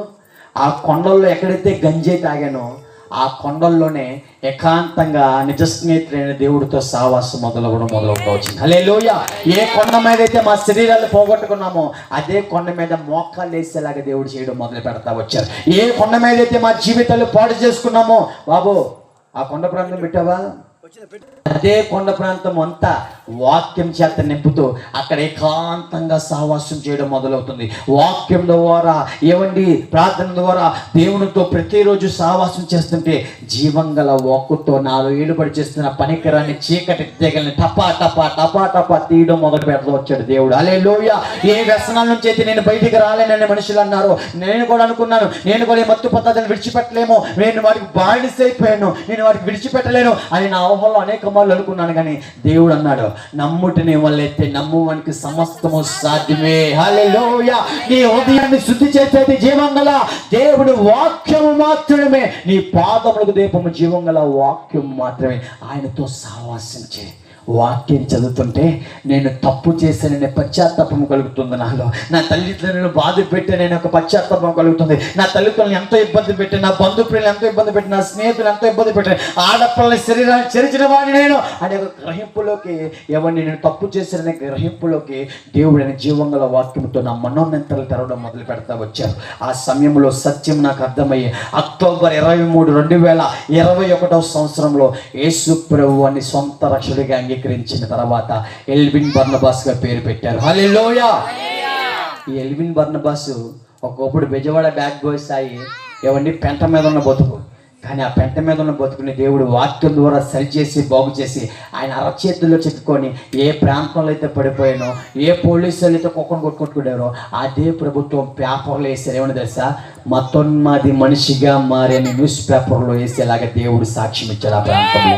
హల్లెలూయా, హల్లెలూయా. వాళ్ళు అడుగుతున్నారు పోలీసు వాళ్ళు, ఎలా సార్ నీ జీవితం, ఎంత మార్పు, ఎక్కడి నుంచి, ఎలాగా గొప్పదీసి నటిస్తున్నావు అని అడిగారు. నేను అన్నాను ఒకటే మాట, బాబు నటించిన వాళ్ళు PhD చేస్తా ఒకప్పుడు నేను, కానీ ఒక దగ్గర నటించలేకపోయాను. ఎవరి దగ్గర అంటే స్వచ్ఛమైన దేవుని ప్రేమ దగ్గర నేను నటించలేకపోయాను. ఆయన మనుషుల మీద చూపించిన ప్రేమ దగ్గర నేను నటించలేకపోయానండి. ఆ ప్రేమకు నేను దాసునైపోయాను. ఆ ప్రేమ నా జీవితాన్ని బాగు చేసింది. ఇదిగో ఈ లోకంలో ఏ ప్రభుత్వాలు, ఏ చట్టాలు, ఏ ఒక్క డాక్టర్లు, ఏ పిల్లలు కూడా నా జీవితాన్ని సాధుపరచలేకపోయినాయి, కానీ నజరేయుడైన యేసు నామం మాత్రమే నా జీవితాన్ని బాగు చేసింది. ఆయన జీవంగల మాటలు మాత్రమే మా జీవితాన్ని బాగు చేసింది బాబు అంటే అగో పేపర్లు ఎక్కించారు. మరో పేపర్ వాళ్ళు వేరే ప్రాంతానికి వెళ్తే ఏం రాశారంటే, ఇగో యేసు ప్రభు వారు మతం మార్చడానికి రాలేదు భూమి మీదకి, యేసు ప్రభు వారు చీకటిలో ఉన్న జీవితాన్ని ఆశ్చర్యకరమైన వెలుగులోకి నడిపించడానికి ఆయన ఈ లోకానికి వచ్చినారని సెలవిస్తున్నారు. హల్లెలూయా. ఏ ప్రాంతంలో అయితే కుక్కుంటున్నట్టు తిట్టారో అదే ప్రాంతంలో తలగా నిలబెట్టాడు దేవుడు. హల్లెలూయా. ఏ ప్రాంతంలో అయితే బలహీనంగా ఉన్నానో అదే ప్రాంతంలో ఆయన బలముతో నింపి, ఇంకో మొదటి నుంచి నేను మీకు చూపిస్తున్నాను ఆయన బలము. ఒకప్పుడు ఈ శరీరం అంతా బలహీనముగా, అవయవాలన్నీ పాడైపోయి ఎన్ని స్కానింగ్లు చేయించాను మీకు చెప్పాను కదా. అక్టోబర్ 23, 2021 సంవత్సరంలో బాప్తిస్మం పొందుకున్నాను. నా ఆత్మీయ తల్లిదండ్రులు ఏమండి, డానియల్ ఆనంద్ గారు, కమల కుమారి గారు. డానియల్ ఆనంద్ గారు, కమల కుమారి గారు వారు కల్వరి ఇమ్మాన్యుయల్ మినిస్ట్రీస్ అని ఆ సంఘం నడిపిస్తూ ఉంటారు. మా ఆత్మీయ తల్లిదండ్రులు నా కోసం ఎంతో ప్రార్థన చేసిన వారు, నేను బాగుపడాలని నా కోసం ఎంతో మొరపెట్టేవారు. ఎవరని చెప్పాను? ఆత్మీయ తల్లిదండ్రులు. వాళ్ళకు ఒక బహుమానం ఇచ్చి అంత బలం ఇచ్చాడు దేవుడు. ఏంటి ఆ బహుమానం అంటే, మోకాళ్ళ మీద, రాళ్ళ మీద, ఎండలో ఏమైనా ఎక్కడ పడితే అక్కడ మోకాళ్ళ మీద ఎక్కువసేపు దేవుడితో తావాసం చేస్తున్నప్పుడు మోకాళ్ళన్నీ నల్లగా పుండ్లు పడిపోయి మోకాళ్ళని నల్లగా మారిపోయి అక్కడ చర్మం అంతా ఊడతా ఉంటుంటే ఆ పొట్టంతటిని ఒక బాక్స్లో కలెక్ట్ చేసి నా ఆత్మీయ తల్లిదండ్రులకి ఇచ్చేంత బలముతో నింపాడు దేవుడు. హల్లెలూయా. ఇప్పుడుగా చెప్పట్లో, ఇప్పుడు నేను చెప్తే అప్పుడు కొట్టండి. అక్టోబర్ 23, 2021 సంవత్సరంలో బాప్తిస్మం పొందుకున్నాను. దానికి ముందంతా శరీరం ఏమని చెప్పాను? బలహీన పడిపోయింది. ఆ రోజు అక్టోబర్ 23, 2021 మొదలు పెడితే 2026 తేదీ జూన్ 22 సమయం చెప్పండి, 10:15. ఈ సమయం వరకు కూడా ఈ శరీరం మీద ఒక్క ఎక్స్రే స్కానింగ్ చేయించుకోకుండా ప్రతి ప్రాంతంలో మోకాల మీద సాక్ష్యం చెప్పేలాగా దేవుడు చెప్పాడు. చెప్పండి కొట్టండి, ఇప్పుడు గట్టి కొట్టాలి. నాకు కాదు, మోకాల మీద సాక్షి చెప్పే నాకు కాదు చెప్పట్లో. ఈ బలహీనుడికి బలం ఇచ్చిన గొప్ప దేవుడికి చెప్పట్లు గట్టి కొట్టండి గట్టిగా. హల్లెలూయా. ఆయన పొందిన దెబ్బల చేత స్వస్థత అని ఆయన లేఖనము సెలవిస్తున్న ప్రేమైన దేవుని జనగమా. ఆయన పొందిన దెబ్బల చేత నీకు నాకు స్వస్థత. ప్రేమైన దేవుని జనగమా, నేను ఆరోగ్యం కోసం ప్రార్థన చేసుకోవద్దని నేను చెప్పట్లేదు, కానీ మరి ముఖ్యంగా ఏమండి, ఆత్మీయ ఆరోగ్యం కోసం ప్రార్థన చేసుకోవడం మొదలు పెడితే ఈ శరీర ఆరోగ్యాలు ఎన్నున్నా ఏం చేయలేవండి.